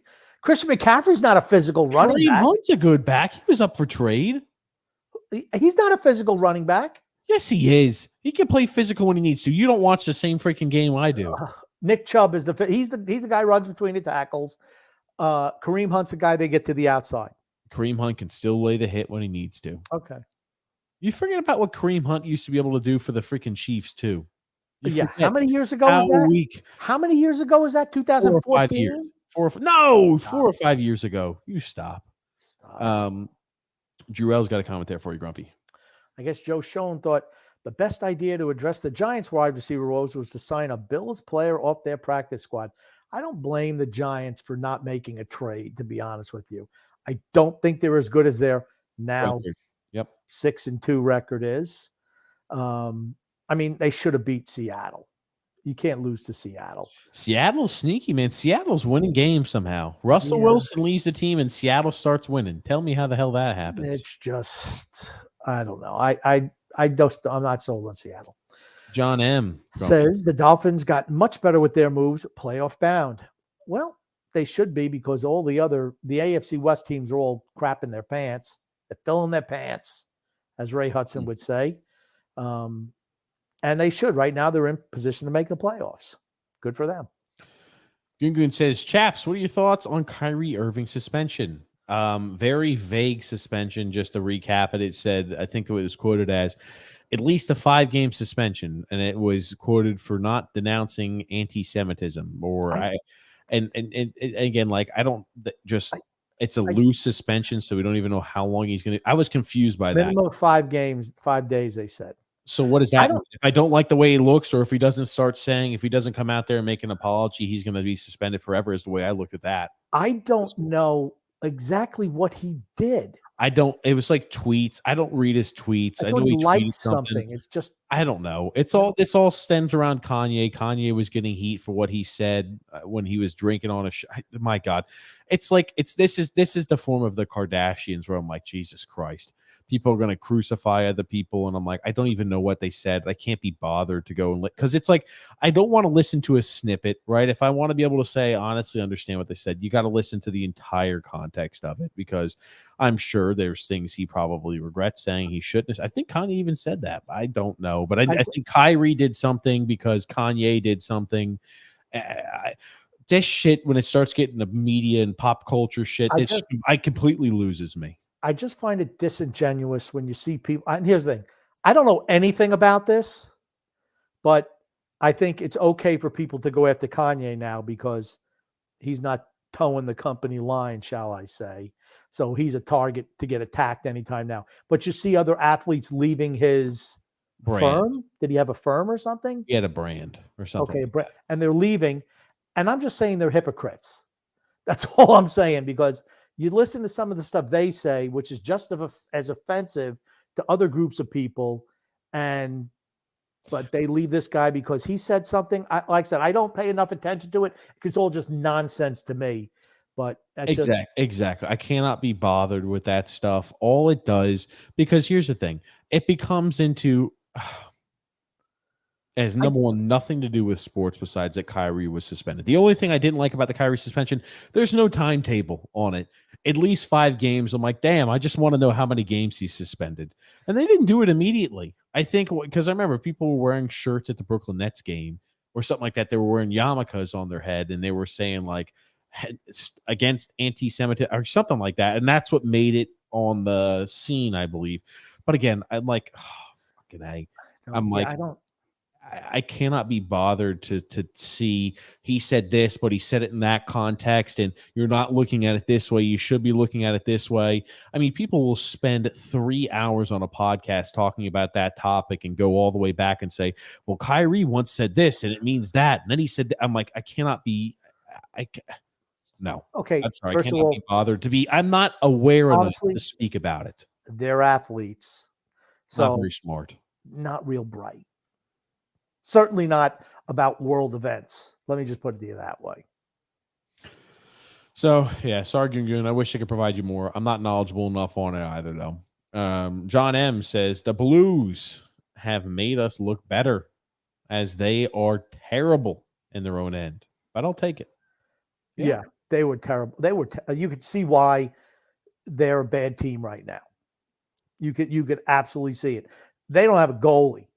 Binghamton was terrible today. Just terrible. Yeah, absolutely was. Joseph C says, which job do you guys think Deion Sanders takes next? I think Lane Kiffin ends up at Elber. I think he's going to be. I don't think he's ready for a big school yet. Certainly not an SEC school. I think he'll be outmanned. I don't even know how good a coach he is. I think he's a good recruiter. Can he get a good staff together? To me, that's the most important thing. Can he get a good staff together? That's the most important thing. Joseph C said, no more hands. No more hands. No more man hands. No more man hands. I'm sorry. So Brady will be back. Hard to believe it will definitely be in San Francisco. It's the perfect situation for him, and it's at home. That's what I think. He wants to go there. James Farrell says, oh, my God, who is this team playing tonight? And the Blues suck. Joel says, TJ, I'm surprised you didn't retweet what happened to Kyrie Irving today. I don't know enough on it to speak on it. And it was one of those things where I could not dedicate enough time to be aware enough to speak on that item today. Then Drew says, you know what I call Michael Thomas? He's just another victim of love. No, victim of having the number one fantasy receiver curse.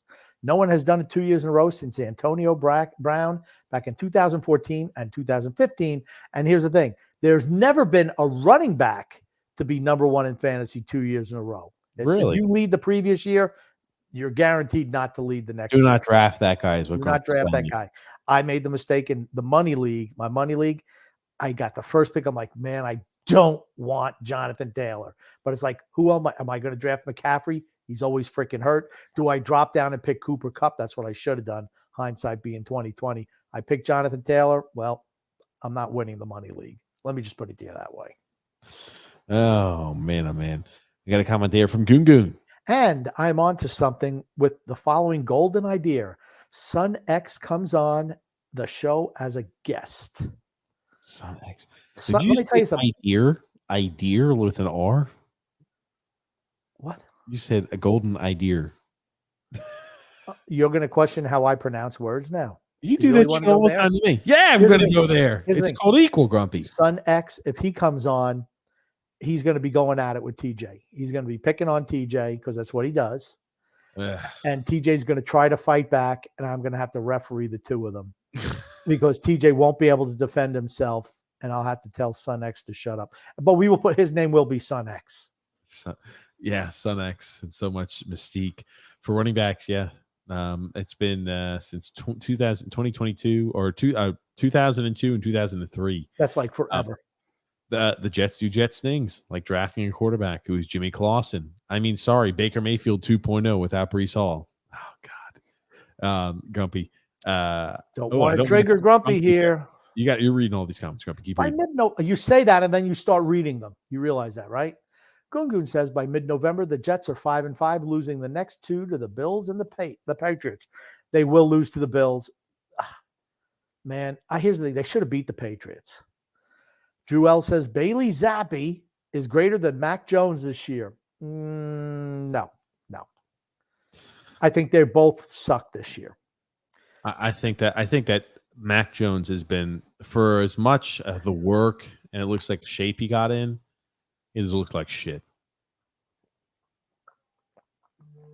Would you not agree? I was drinking. Sorry. Okay, I don't have you pulled up for the fifth time, Grumpy, and I feel like you're drinking a lot. Would you not agree, though? They changed the system. Mac Jones progressed under Josh McDaniels. Now he's playing under Matt Patricia and Joe Judge. He's questioned the offense.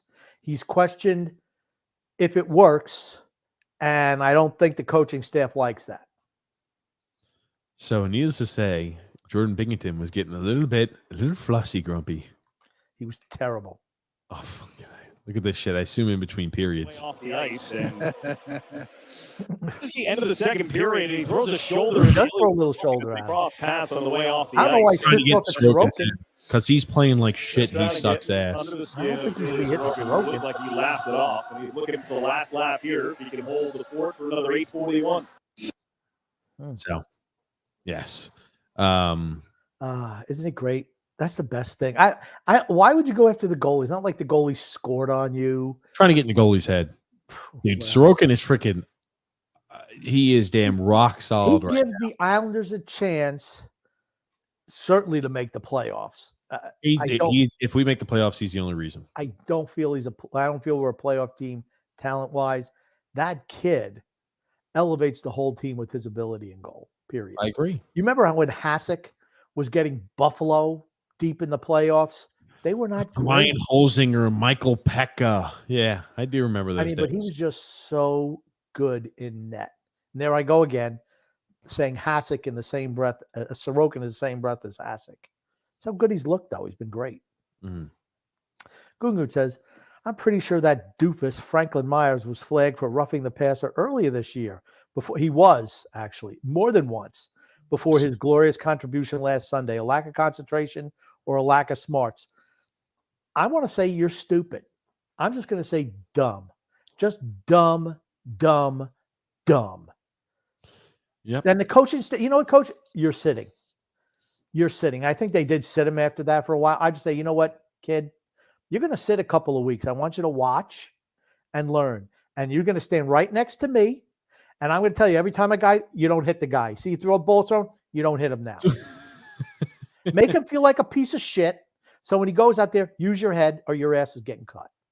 Jarrell said, TJ, say it right. It's Jared Goof. Jared Goof. John M says, smash the like button. That's right. Hit that like button if you like the content. It's always the way to let us know you enjoy it. Stephen S says, tomorrow I have to do a presentation all about the movement through time and space. Luckily, I get to talk about Bobby Orr's flying goal and the Minnesota Wild logo. Bit nervous, but I know I'll do fantastic. I agree, Stephen. I think you're going to be great on that presentation tomorrow. No doubt about it. Talking a little Bobby Orr. Ugh. Anytime that any comment starts off, TJ is 100% right. Well, yeah, Gungu is my best friend. Yeah, Grumpy. What's the worst thing that would have happened if Salah benched Zach in the fourth quarter and brought in Mike White, providing a spark? Did Billy B play a Jedi mind trick on that bald bastard? Oh.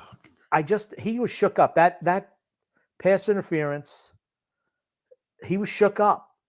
I think he even challenged something that he shouldn't have challenged. He was so out of control, he had to call time. I think 2 timeouts because he couldn't get his emotions under control. As a head coach, you can't do that. Gotta have your wits about you. I'd like to say that as well. You got to be more composed. He was not. It's just a simple freaking truth of it. Not a good job by Salah. True that. Stephen S. says, plus I incorporated 32 slides in total with the 2 topics I'm talking about. Personally, I'm not a big fan of group projects because if someone doesn't do well or carry their load, you get downgraded. Very true. Always be a meritocracy. Of course, now, TJ, when you used to do group projects, you used to benefit from that, didn't you? I could speak in front of people. He could speak in front of people, but he had everybody else do the work. Oh, man. Now, let me tell you something, Stephen. The thing you got to do is make sure you team up with people who are smarter than you. So you don't have to do Grumpy game the system over there. For TJ, that was easy. Just anybody. Just find a breathing partner. This quote says, Davis Mills with a dime on the opening drive.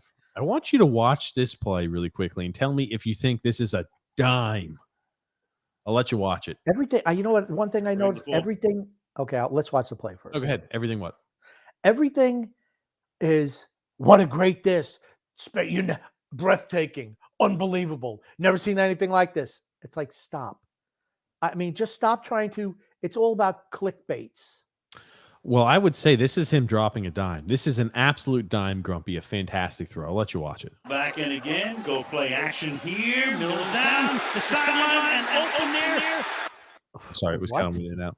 Down the sideline. No. And in there. That's not a dime. That's not even. I'm He threw it to sorry. the wrong freaking shoulder. Wrong Because side. if he hits him on the right shoulder, it's a freaking touchdown. Throwing a dime is zipping a ball like the hero of the people does in triple coverage, still at 45 years old, zipping the ball in between a bunch of guys. This is just a guy's wide open. Look at this. If he hits him in stride, it's a touchdown. If he hits him in stride, it's a touchdown. He had to such slow a up, shitty stop, pass. turn around. It was a shitty pass. Exactly. He had to redirect his body, and Nice that's catch. an unbelievable catch by Philip Dorsett. Nice Philip catch. Dorsett on the catch. Hell of a catch. Nice catch. But yeah, what a shitty. He's wide It's open. like That's the Atlanta touchdown. Falcons, and this is DJ Moore. Just don't rip your helmet off at the end. I mean, he's wide fucking open. Yeah, wide open. Dropping dimes. No, dropping a dime would be hitting him in stride for a touchdown. Philip Dorsey would not have taken his helmet off. Philip Dorsett, yeah. Yeah. Andrew Philip Elgin. Dorsey wouldn't have done it either. Who the hell is Philip Dorsey? The guy who could have caught a pass if he was a professional football player. Okay. Andrew L says the Devils have looked dangerous on offense. They are really playing well this year. Really well. Stephen S. says, other than that, I have the slides all ready to go with 6 pages of notes that I will use for my speech and presentation. And other knows, can we fire our coach John Hines already? Please. Already ready for John Hines to go. Google says, father and son, if the Islanders win tonight, are you both officially excited? No. Yet. Nope, not yet. Nope, not yet. Not close. Jeremy Ford Avon says, Hurricanes with 57 shots on goal and counting versus Tampa. Wow. Now the Hurricanes are kind of back to what they have been. You know, Islanders caught them good coming off a big, long road trip where, they were worn out from the road trip. That's their excuse. I think they've only lost 2 games all year, Carolina. Carolina's good. And his thing, what happens when they get Pacioretty back? How much better does that make them? They're good. Not better at all, Grumpy. They're only leading division points. They're gonna win division. They're gonna win agree division. with that. I agree with that. And Jeremy also says, how do you think Gaudreau feels about signing with Columbus? Maybe you should have spoke with Rick Nash before signing that big contract. Rick Nash. The thing was, it wasn't even that big of a contract. He was offered bigger contracts elsewhere, but I think to stay in Calgary. To stay in Calgary, where he was treated like a god up there. I mean, that's one thing about playing in a small town. I mean, you're like a hero. I mean, he was great there. Gugu says, it is also a time to announce that the Anders of old has returned. Perhaps Trotz going bye-bye has put more pep in his step. I don't think his skating has improved at all. Today he had a St. Louis is terrible. I mean, I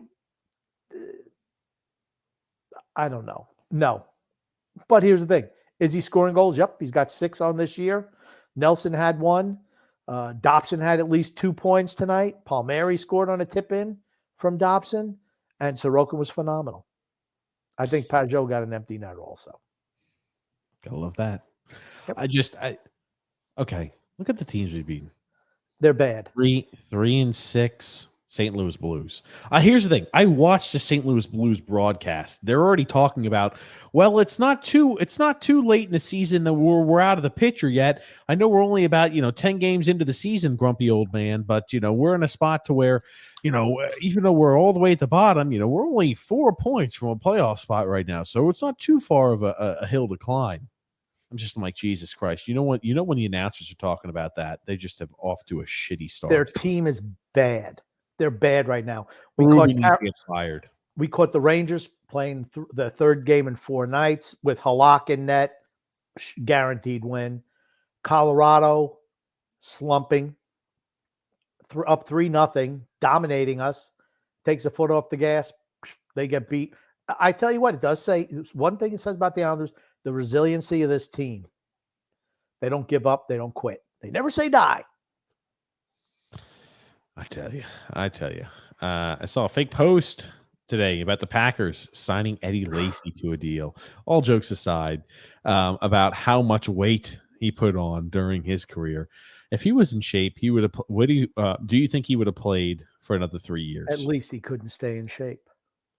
Christ almighty. Yeah, it's one of those guys where I'm just like, dude, You've got to do better than that. You have to do better than that. It's appalling. You're a professional. You're a freaking professional, man. Yeah. Got a comment here from Grumpy James F. Wow. Ray Guy, the first punter ever drafted in the first round by the Oakland Raiders, made the Hall of Fame. Yep. Made the Hall of Fame from the Raiders. Unbelievable. I remember when they drafted him. And that's when, Al Davis was a genius. Like, yeah, I can't drafted a punter in the first round. Who the hell does that? Well, he was pretty good for many, many years. I mean, consistent All-Pro. Gosh, he couldn't have been that old. I mean, when was he drafted? In like 1972? Big guy was 72. He was 72 years old? Yep, That's 72. pretty young. I consider that pretty young now. Yeah. I hope that's pretty young. That's what I tell you, Grumpy. These things with the Islanders right here, Grumpy. You never know. Stephen S. Grump. I'm going to say yes. But if that did happen, I could see the Packers making a trade with him during the 2019-2020 season, since you have Aaron Jones emerging as number one running back at that time. Here's the thing.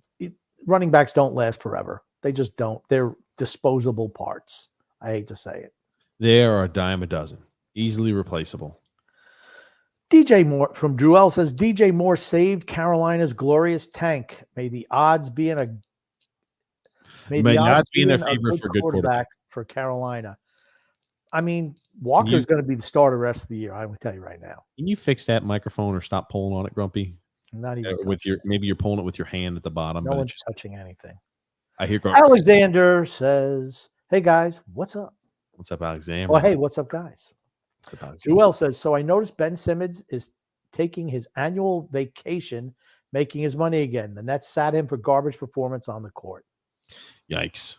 Ben Simmons. You want to talk about things going from bad to worse? Alexander says, yeah, but a stupid penalty taking off your helmet in reference to DJ Moore. Correct. Excuse me. Alexander said, oh my God, these refs are a joke. It's no goal. Move on. I didn't get to watch any of that, so I couldn't tell you. I'll have to watch it later. Drew L. Grumpy, why during that fan fight were you making rugrat noises? It must have been your mic making rugrat noises. I was crinkling the bottle, I thought, maybe. No. Okay. Alexander. Alexander says, these fans are hilarious, losing on the field and losing off the field Panthers fans. Oh, man. Look at Alexander taking shots at fan bases now. I love it. And then Alexander says, throwing freaking stones from what has been a glass house for years. As a freaking Dolphins fan, throwing stones at the shitty teams. Alexander. Here we go. Oh, boy. Here we go. Alexander once again. It looks like he's throwing some more rocks. Time to admit you guys were wrong about Tua. He's the franchise guy. And we can win a Super Bowl with him. No Alexander, freaking way. You got to make the playoffs first. I'd shave my fucking head if the Dolphins won the Super Bowl. That's how confident I am. This year not win or it. ever? Yes. Don't say ever. I won't say ever. Hell, by the time the Dolphins win a Super Bowl, I'll be naturally bald. So I don't have to worry about shaving my head. That could be any time. They could win this year. He's just better than Justin Herbert. Guys, take a look at what I sent you on the Twitter DM. Grumpy was mentioning he liked, Bushnevich wide open. Grumpy liked when Jalen Waddle does a little penguin dance. I love the penguin dance. I'm not a dance guy. I hate the showboating, but I'm going to tell you what. Jalen Waddle, it's a play off his name. And I love it. I called up TJ. I called him up when I saw it. He said, do you know what this Waddle guy does for his touchdown dances? I said, yes. And I did it. I did the little Waddle thing. Absolutely. You called me on the phone doing a Waddle, so obviously I couldn't see you. So you were doing something. I did a FaceTime thing. Yes, we did the Waddle. I love it. Here it is. Let's watch it. I love it. Here it goes. Oh, nice ball spin. And then he does the Waddle. Beautiful. Then he's got his other little penguin pal coming in. Wilkins. Hill tried to do it, but he's like, I don't know what kind of bird I'm doing, but it's not a penguin. He's doing the freaking bird that can't fly bird. I love that dance. And I hate the celebrations. I do. I love that one. Oh, he's a penguin. He's Waddles throwing the penguin. It's great. It's fantastic. I don't know Okay, what's here wrong we with go. Alexander says, my gosh, here we go. It's funny. They were 3-0. Alexander was all over the podcast, throwing stones everybody. They lose 3 in a row. We don't hear from him for a while. Now, all of a sudden, they make a couple of trades, win a couple of games. Here we go. Dolphins are Super Bowl bound. Chubb and Wilson. Watch out. Our D is stacked. We're going to find out. I like what they did. I like what they did. Just see, Grumpy. Grump, what is your favorite sitcom of all time? For me, it's probably Perfect Strangers or Family Matters. No, not for me. Gosh, favorite sitcom of all time. Man, I had a lot. Cheers. I like Cheers. Still holds up today. I like MASH. Gosh, All in the Family was great. Television today now really blows. But I did see on Amazon Prime on Freevee, they have a show called Sprung, which I thoroughly enjoyed. And What's on Hulu or Freevee? It's free TV on Amazon. Okay. There's like a couple of commercials you have to watch. I don't know if you have to have Amazon Prime or not. A lot of people do. So, but Sprung is funny. And I saw something on Hulu called Reboot, which was also funny. So Goongo in there, Grump. instead of playing so many fight fan videos or fan fight videos, how about locating some fan fart videos? No, that I don't doesn't think it had the same poll. yeah, and they don't show well on YouTube. I would Stephen agree. S says, I have Hawkinson getting at least 5 targets a game, but yeah, I got the Vikings winning the North. I'm not even looking at winning it anymore. I'm just hoping we get that final wild card spot. I think the whole NFC is a dumpster fire.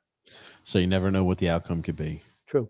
Joel says, I feel you on that, Grumpy. Stupid coaches in any sport piss me off, especially the geezer in which the game is passed him by. Tom Thibodeau of the Knicks is a prime example. There you go. Absolutely. Stephen S says, problem with that is we obviously can't play like we're doing now outside of what's working well thus far, and we need teams like San Francisco to take their foot off the gas, which they won't, knowing them. I just want to say, Stephen, I hope your presentation is written better than that comment. Oh, stop, Grumpy. It was a little sloppy, grammatically. It's all I'm saying. Joel says, just playing with you, Stephen. Joel says, Thibodeau pisses me off so much. His coaching decisions almost make me punch a hole in the wall. TJ, didn't you have a friend who used to punch holes in the wall when you were in college? He did. And how do you fix the wall? How do you fix it? Put a flag over top of it. There you go. Alexander says Naheem Hines is another Devin Singletary. See, I disagree. I think Hines is a better pass catcher than Singletary. I think they're the same. James F says another empty net goal, guys. Yeah, we got a lot of them. Hey, those are super valuable and important, though. How many empty netters you're scoring? Very true. That's for certain. Want to bring up here to you, Grumpy, World Series. Let's talk a little bit about the World Series. Shit, I know we're going through comments, but I wanted to get through a few. I forgot about the World Series. Yeah. What have you been thinking about the World Series so far? I still think Houston's going to win. I don't know what's happening tonight. But the series was 2-2. They threw a no-hitter against the Astros up 2-1, top of the 8th. The Astros will win this game then. Their bullpen's just fantastic. They had to combine no-hitter. Okay, now let me ask you a question. Who threw a perfect game in the World Series? Do you know? I couldn't. Oh, is it a guy with one arm, right? No. I don't know who it is, Grump. Okay. Most everyone knows who that is. Nolan Ryan? Not Nolan Ryan. Tom Seaver? It was Don Johnson. Larson. Don Larson. For the Yankees in 1956. Perfect game against David Wells. Perfect game against the Dodgers. And people remember that. You don't because, well, just Kurt Schillings. Just a loser. So, but if somebody says here, 4 guys pitched a no-hitter, isn't a no-hitter kind of like a singular event? I agree with that. I mean, so I don't know. It should not get the same pub. Yes. And it's not because baseball is not as popular as it used to be. Jurel said, breaking news. Jean-Gabriel Pajot scored off of an empty netter. Grumpy, you staying hydrated today, my friend. Joseph C. said, He promoted an anti-Semitic film. Ooh, that quoted Hitler and said the Holocaust never happened. I guess he forgets what city he plays in. Yeah, I didn't even know what the hell he did. Yeah, I mean, Kyrie is what he is. I mean, He's okay. This is also the guy who firmly believes that the earth is flat and dinosaurs don't exist. And that's why I'm like, dinosaurs don't exist. No, he When believes. was the last time you saw a dinosaur wander around the neighborhood? Dinosaurs never existed. Oh, they never existed. Okay. They never existed. So, And he's one of the really guys flat earth. Now, dinosaurs don't exist. Does it shock anybody that he has another far-fetched ideology? I know, like, those things he believed. He was allowed to say those things, though, right? But if he didn't get vaccinated, he got suspended. Right, the guy didn't get vaccinated last year. The guy is just suspended. He's nuts. He does what he does. What game you watching, Grumpy? I just put on the World Series game 3-1 Houston now. Another big error by our boys in blue, our boys in red and white. Earlier in the year, remember we were talking about the Phillies just doing dumb things defensively, and they've been really good in the playoffs. Yeah, they've been really good in the playoffs, not making dumb errors. Well, here in a big moment, they come up with a dumb play, an error right to the first baseman. He bumbled it, fumbles, bumbles, stumbles, rumbling, bumbling, stumbling, and they get another run. Rob G says, "Hey, fellas, I thought you guys weren't going on tonight. But how about those Islanders, baby? Those Islanders boys. 5 in a row, 5 in a row, 5 in a row, 5 in a row. They're on the way at the top, boys. Jesus. Okay, Grumpy, I'll let you continue reading. Gungu says, Anders Lee, Gordie Howe hat trick. I can't believe he had an assist. That was on the Nelson goal. On really quickly. The great play by Dobson intercepting that pass. Yep. Really quickly, speaking about Kyrie Irving one more time. I forgot he's a flat earth guy who believed that dinosaurs didn't exist. It is what it is. He is what he is. I was about to say, I don't have high expectations. I'm not expecting, I'm not getting any credence or any value out of what an athlete says with a high school education. I guess I feel that, we do have freedom of speech in this country. You don't have to believe what he says, but he can still say what he believes, even if you don't believe in it. I don't know. I mean, you just can't pick and choose who's allowed to say things and who's not. Stephen S. says, after our bye week, it's over this weekend. It's down to the final 6 for our fantasy league. I'm so nervous, but also excited to be this close to potentially winning first place, along with getting $420. I hope you win, Stephen. Stephen also adds, I'm sorry, but I've lost respect for Jordan Binghamton after the 2020 season. I'll admit that he was a good goaltender back then, but I'm starting to feel like he's a bit overrated between the pipes now. Yeah, he is, without a doubt. And Drew L, remind us this on the Islanders podcast. We'll get that on the Islanders podcast. He's got something there with AJ Malesko. Okay. Emmanuel Acho, speaking facts. Emmanuel Acho sometimes is right, and so he's again a guy who's very boisterous. Sometimes I very much agree with what he says, and sometimes I think he could be further from the truth. I don't even know who he is. Oh, he's a guy who does a talk show, right? He does a talk show. Yeah, he played for the Texas Longhorns, I believe, and on Fox Sports. Is he on Fox Sports? I can't remember where he is. I'll just see snippets and I'll see like little clips and like 10, 15 minutes items from him. I can't remember where he works. Gungun says, I wonder if pro sports franchises will start showing videos on proper social media etiquette to their fans to hopefully avoid any more controversy. I think they already do that. I think what they really should do is send out, if you see a fan fight, make sure that you hold your phone landscape mode. See a fan fight? Make sure to hold it landscape mode. Hold on. What does this have to do with the players having social media blunders? What is this? I'm talking about the fans too. Everyone should know what they're supposed to do in all circumstances. Wow. Okay. I don't know how that relates at all. Not just players. Hey, fans, players, everybody's the same. Keep everybody educated. Okay, fair enough. I guarantee they do that now. Yes, but they're going to have to do more of it. They don't care. Yeah, you can let them watch that for 100 years, but you know what? At the end of the day, they're going to do what they want. Oh, shit. Look at this. Look at this. Is putting Bellows on waivers since just saying. Yeah, that's it. I forgot. I told you. The Islanders are going 80. They're going to win the next 80 games. I told you guys that. Or the next 78 games. I told you guys that. at the end of that podcast. They're winning their next 78 games in a row. So anybody who doesn't believe it, get on my way. I'm right now, guys. Okay. Well, TJ and Grumpy, I just recommended someone on Twitter your podcast. This account posts Islander goals. Thank you there, much. Drewell. Always. And here come the excuses to the win. Stop with these. Hold on. What excuses have we been making? I don't know. Shay's coming at you, boy, I think. Not me. She's coming at you. I wasn't talking at all about the game. I don't want to talk Islanders today. It's the one day like we don't talk Islanders too much. So I'm like, all righty. I said, Joseph C said, I feel like it's the way that you win in the NFL now is just to accumulate as many weapons as possible. Kansas City, Tampa, the Rams, insert some powerhouse offensively this year. The Bills. I think it's just so hard to win from year to year. And I think that's what you see. That's why it's 1 year up, 1 year down, 1 year up, 1 year down. Shay says, I think the guy in Toronto should be the star of the game. Oh, the guys in Toronto who called off 2 goals, maybe? I think they did. Okay. God gracious. Who is that? Wait a minute. What's with Shay's new picture? Just continue, Grumpy. It's probably a Halloween picture. Continue. Drew L says, Alexander has no room to talk as a big Tua believer. Hey, Alex, how's Justin Herbert? Oh, boy. And I say I'm throwing shade. I guess I am. Goo says, what was the exact reason why the Pats showed the greatest quarterback of all time the door? They thought he was an old fart. Too much dinero.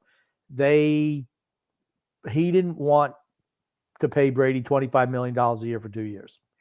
Brady wanted that to stay. Belichick said no. He wanted him to take a pay cut down to $13 million. And he said no. Alexander, he said, look at what he said about Emmanuel Acho. So Emmanuel Acho, remember how I said sometimes he says really, really smart things and sometimes he says really dumb things? Well, this is about to be one of the dumbest things he says. He must have said something good about Tua. He does. Jesus Christ, my fucking computer ain't working for shit right now. Give me a sec here. Oh, boy. Here we go. Oh, boy. Oh, yeah, I remember this guy. I've seen him before. Yeah, sometimes he's on, sometimes he's way off. Yo, it's time to quiet down all this Twitter talk. Tua Tagovailoa is better than Justin Herbert. Simple. Tua has 17 wins and 9 losses in his career. Justin Herbert, 19 wins and 20 losses. He's a losing quarterback. Tua has 2 less wins than Justin Herbert in 13 less games. Tua has a 6 passing touchdown game. Justin Herbert, he ain't never done that. Tua has a 400-yard. Like I said, he has a 6 passing touchdown games. Why don't we go on how many 3 or more passing touchdown games have? Okay, and Tim Tebow must have been the greatest quarterback to ever fucking face the earth and to grace the earth, right? Tebow time. Tebow just wins. Emmanuel Acho, he's just winning games. What he should have said was, of course he didn't, was that he won 19 games and he's played 13 less. It's because he can't stay healthy. The best ability is availability in the NFL. We got 27 more seconds. I'm going to try to make it. Okay. Game. Justin Herbert, he ain't never thrown for 400 yards. Justin Herbert has more games with the pick six than he has games with 4 passing touchdowns. Like I said, 4 passing touchdowns. How often does 4 passing touchdowns happen? Not very often. Most quarterbacks aren't throwing for 50 touchdowns a year. I wonder what their career stats are if you actually look at their numbers career-wise, because he doesn't do that.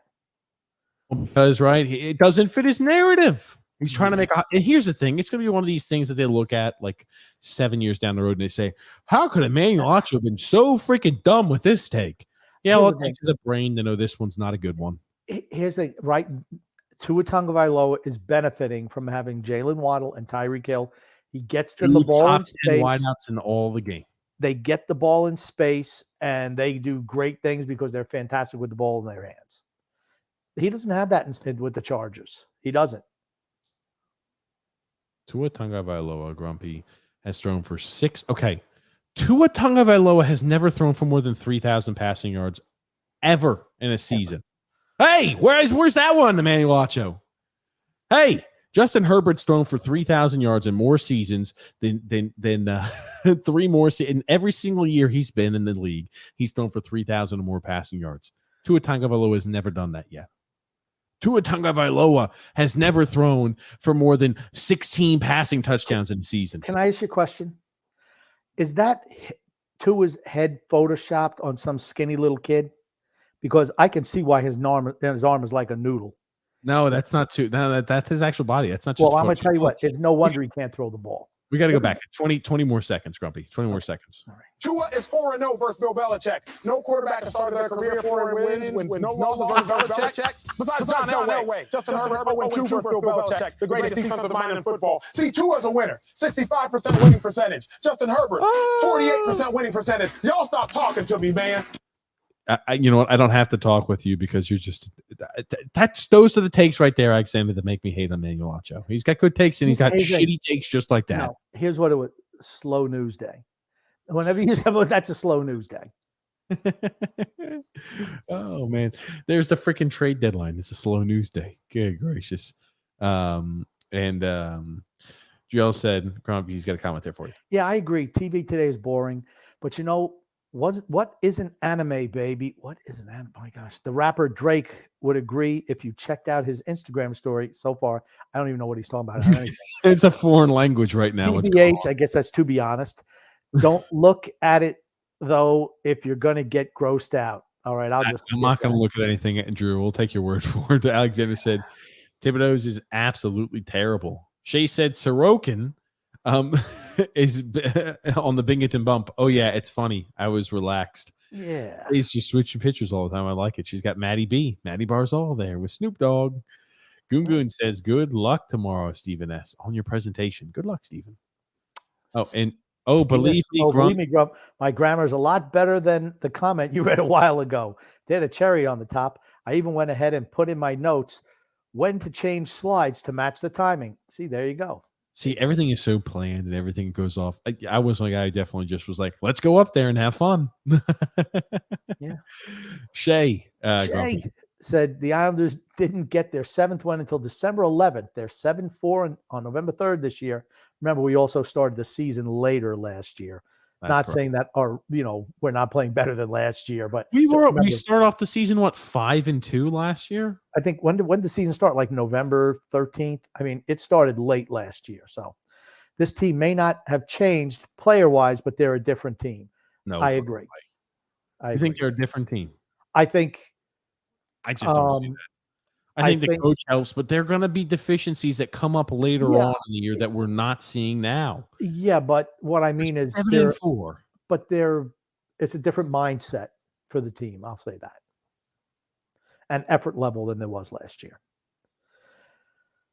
Goon says, Steven says, thanks, Goon. And okay. Guys, James, if the Devils lose tonight, the Islanders are tied for first place. Okay. Are the Devils losing today? I have no idea. Probably not. Alexander says, I'll be at the Islanders Stars game on November the 19th. So will we. So will we, Alexander. So will we. Must meet up. Shay says, Astros no hit a New York and Phillies was no hit by a New York team. Then no hit by the Astros. It came full circle. Okay. So last year, really quickly, we had... Well, when did the season start? We start off the year 6-3 or 6-4 last year. Just like this year. And then we went on that massive losing streak. Okay. Yeah. But when did the season start? What date? Do you know? The season started October 14th. Last year? Yep. We just went on a 11 or 13 game losing streak. Okay. We didn't win a game from December the 7th until November the 7th until December the 7th. Okay. So we went an entire month without a win. Okay. Goon says, can we all agree that the Islanders' start to this season is better than their fart blast that began their season last year? Well, really not that much. We were 6-4 to start the season, which is interesting. I did not know that. Yeah. 6-4, and then the wheels fell off. Yeah. I don't anticipate the wheels. We've had a lot of things go our way. I expect our team to be. We are going to be an above-average team that is going to be one of the last teams in the playoff spot, or a team that's right on the outside looking in. I just do not buy into it saying, "Oh wow," because I keep getting tweeted at, Grumpy, every fucking damn game. They're like, "Oh, it's our pals. It's our pals from our other favorite show." Okay. Oh well, that no longer exists. They tweet us every day. I thought they don't listen to us. I don't know. No, they tweet it. They tweet us. They retweet my tweet every single time we win a game. Now we're 5-0. Good. They should continue to get us some more run. That's what I like. Alexander says, that's what the haters say, Grumpy. Why can't we admit that Tua is a very good quarterback? I don't think he's a very good quarterback. He plays with 2 top 10 wideouts in the league. I mean, and you see him throw the ball, man. He's really got to rock back, dip that arm all the way down to get it down the field. I don't think Kyler Murray is much of a quarterback, but there's no debating that when DeAndre Hopkins is in the lineup, his numbers and stats are a lot better because he's throwing to a top 5 wide receiver in the game. Same thing with having Jalen Waddle and Tyreek Hill. Yep. Because Tua got screwed up the last 2 years by guys that wanted to get rid of him, and Flores sabotaging Tua. Oh no! I don't know. I always like Brian Flores. I'll pull that up there. Molesco video. Joseph C. Grumpy. You got but that's part of Fox Sports 1 is Joy Taylor. Shame she doesn't have her own show because she's 1,000 times better than Colin Cowherd, and is a great piece of eye candy. You know, he's been doing radio forever and ever and ever. Oh, this is from a while ago. I think we looked at this screw up originally a long time ago, but this is one here. God Almighty! And the quote says Zach Wilson throwing the ball. Hits one back toward the middle. Sosa to his left. Nice play. Spinorama, but he throws it. Hits the arm. That's the Cardinals. I'm sorry, the Cardinals. I just assumed it was the Phillies. I remember, I was about to say, I assumed it's the Phillies based off of how many mistakes they made this season. But yeah, you want to know why Zach Wilson is not doing good? As Don Corleone said, it's all that comedy he's playing with that old lady. All that comedy he's playing with the old lady.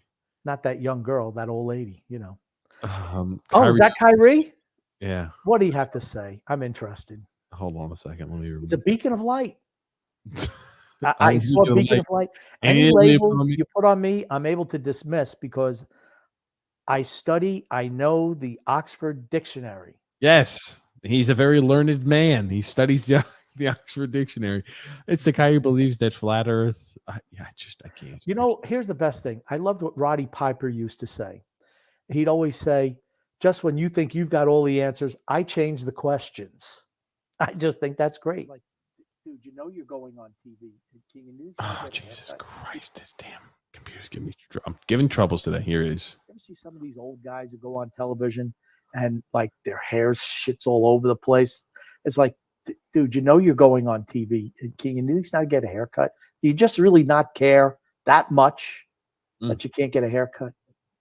Referring to AJ Molesco, I guess, grumpy old man. No, I was talking about I know. Was the old guys like Frank DeFord was one. I just remember you had the hair growing out the sides. Dude, you know you're going on TV, cut your hair. Yeah. And we got here Devils losing 3-2 in the third period. Oh, go Devils. Imagine Brady and the Dolphins. That's another place. Could see him going there too. I agree with you about Tua. Not that good. Not that good. Not that good.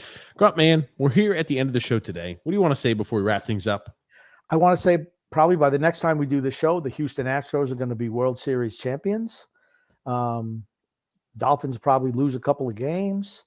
Who knows what will happen with the Islanders? Because we're not doing a show this Sunday, correct? I think we might do one this Sunday. Oh, okay. Well, then who knows? I just throw out everything I just said, and I'm going to say love and laughter to everyone who listens and even those who don't from TJ and the Grumpy Old Man. Absolutely. I think we're going to be able to. I'm driving back. I'm not sure when I get back. Depends on when I get back. Maybe we will. Maybe we won't. I know we fall back on Sunday, so yes. I'll be out of town. Get an extra hour's sleep. That's right, Grumpy. We got a few more comments here. Gungun says, Padres, did you see the coming attraction for the upcoming Christmas Story follow-up film? It looks like it could be a Tad Turdy. I don't know what that means. I dare you to locate it and show it. Turdy. Yeah, I don't know. Not good. I did watch it, and I'm like, all the kids from the first movie are now adults, and I will probably watch it. It doesn't look offensive or anything that's going to piss me off. So I said, you know what? The warden mentioned it to me today. I looked up the trailer and I'm like, okay, I'll watch it. It's on HBO Max. I get that. So I'll probably watch it. Comes out, I think, November 14th and November 17th. Hold on a second. Wow. Get a few more. I'll show it in a second. Look at Shake. Let's go, Stros. Nice Okay. hat. Who is that? Frank C says Piper was hilarious, always entertaining. Loved the Ric Flair commercial. Which one? He does a whole lot of them. And yes, Alexander, we're going to be in Dallas at the game. Yep. November 19th. We'll be there. Let's show here the Christmas story. All righty. Yep, this is it. Oh, life moves fast. One day you're playing kick the can with kids named Flick and Schwartz. I triple dog dare you! And the next thing you know, you're a certified adult. Ralph, dear old man. Fragile. He was the best. Ralphie, promise me we're gonna make different mother. this a wonderful grandma's Christmas. That would make your father so happy. I promise. He outkicked his What have I coverage. done? Was that Grumpy? You want me to hit pause? What you saying? Got a Ralphie different- outkicked his coverage with his wife in this show. Okay. Do you want to comment on it? I'll just lower the volume down. I just want No, just roll it. That's fine. Okay. Your father's so happy. I promise. What had I done? And now it was all up to me? I suggest you start drinking and don't stop till New Year's. Hey, kids, who wants to go see Santa? This is amazing, incredible. We will meet you right here when you're done. Don't let him kick you in the face. Huh? It's the happy season. Now, Dude, this has schlocky freaking Christmas film written all over it. Okay, just keep playing it. Oh. When it's just us decorating, it kind of feels like child labor. Honey, it's not labor if we don't pay you. Cheers. There'll be much mistletoe. my dad made this all look so easy. That doesn't mean it was easy. Most wonderful time of the year. It's bet you Scott Farkas did that. I triple dog dare you. Oh, I got it now. Holy shit. I'm getting cringe bumps. I'm cringing that hard, Grumpy. I'm cringing, man. It's bad.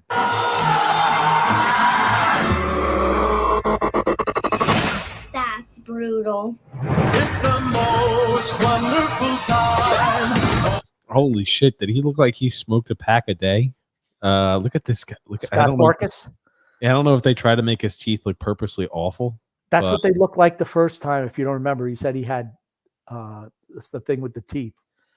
He had orange teeth or something like that. Or something. Oh, he's still got braces. Okay, he's got braces now. Farkas. I thought that was like freaking plaque buildup. Oh, never mind. It's just braces. I will say, Slowly, I will say that this movie is probably not going to make you forget the first one.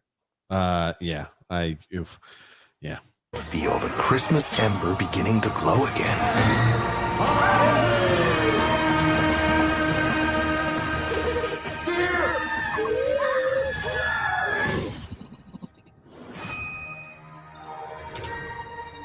Like that lowbrow shit where it's like, oh, he hits, oh, he did a flip, oh, he's doing a pause when that, dude, I hate that shit.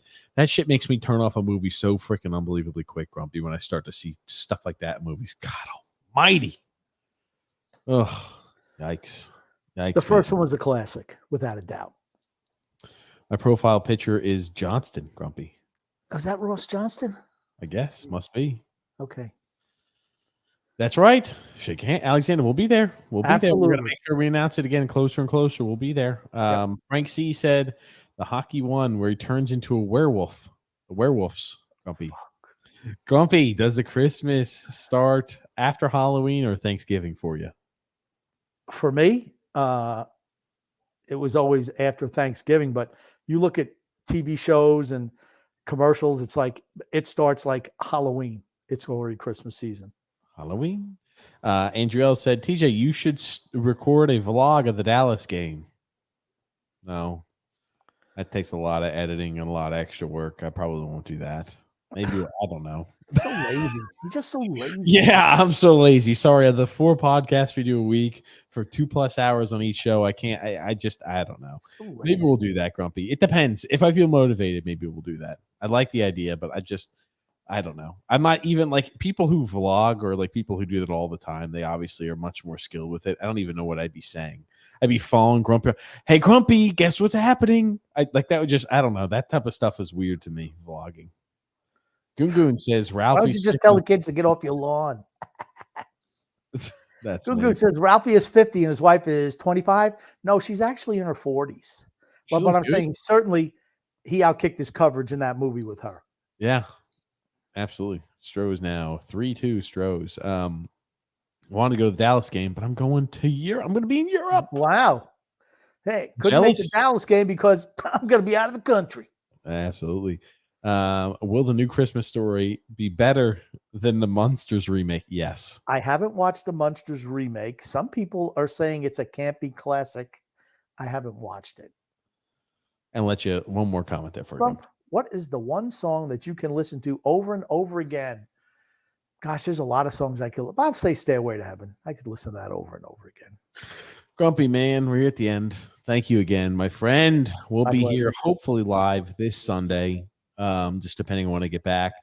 But until then, guys, have a great Friday. The weekend is right around the corner. It's popping its beautiful head up, and it's going to be rising like a beautiful rays of sunshine. Thank you, everybody, for tuning into the show. We'll see you guys on hopefully Sunday. Until then, have a great Friday, a great Saturday, and thank you again, as always, Grump. My pleasure.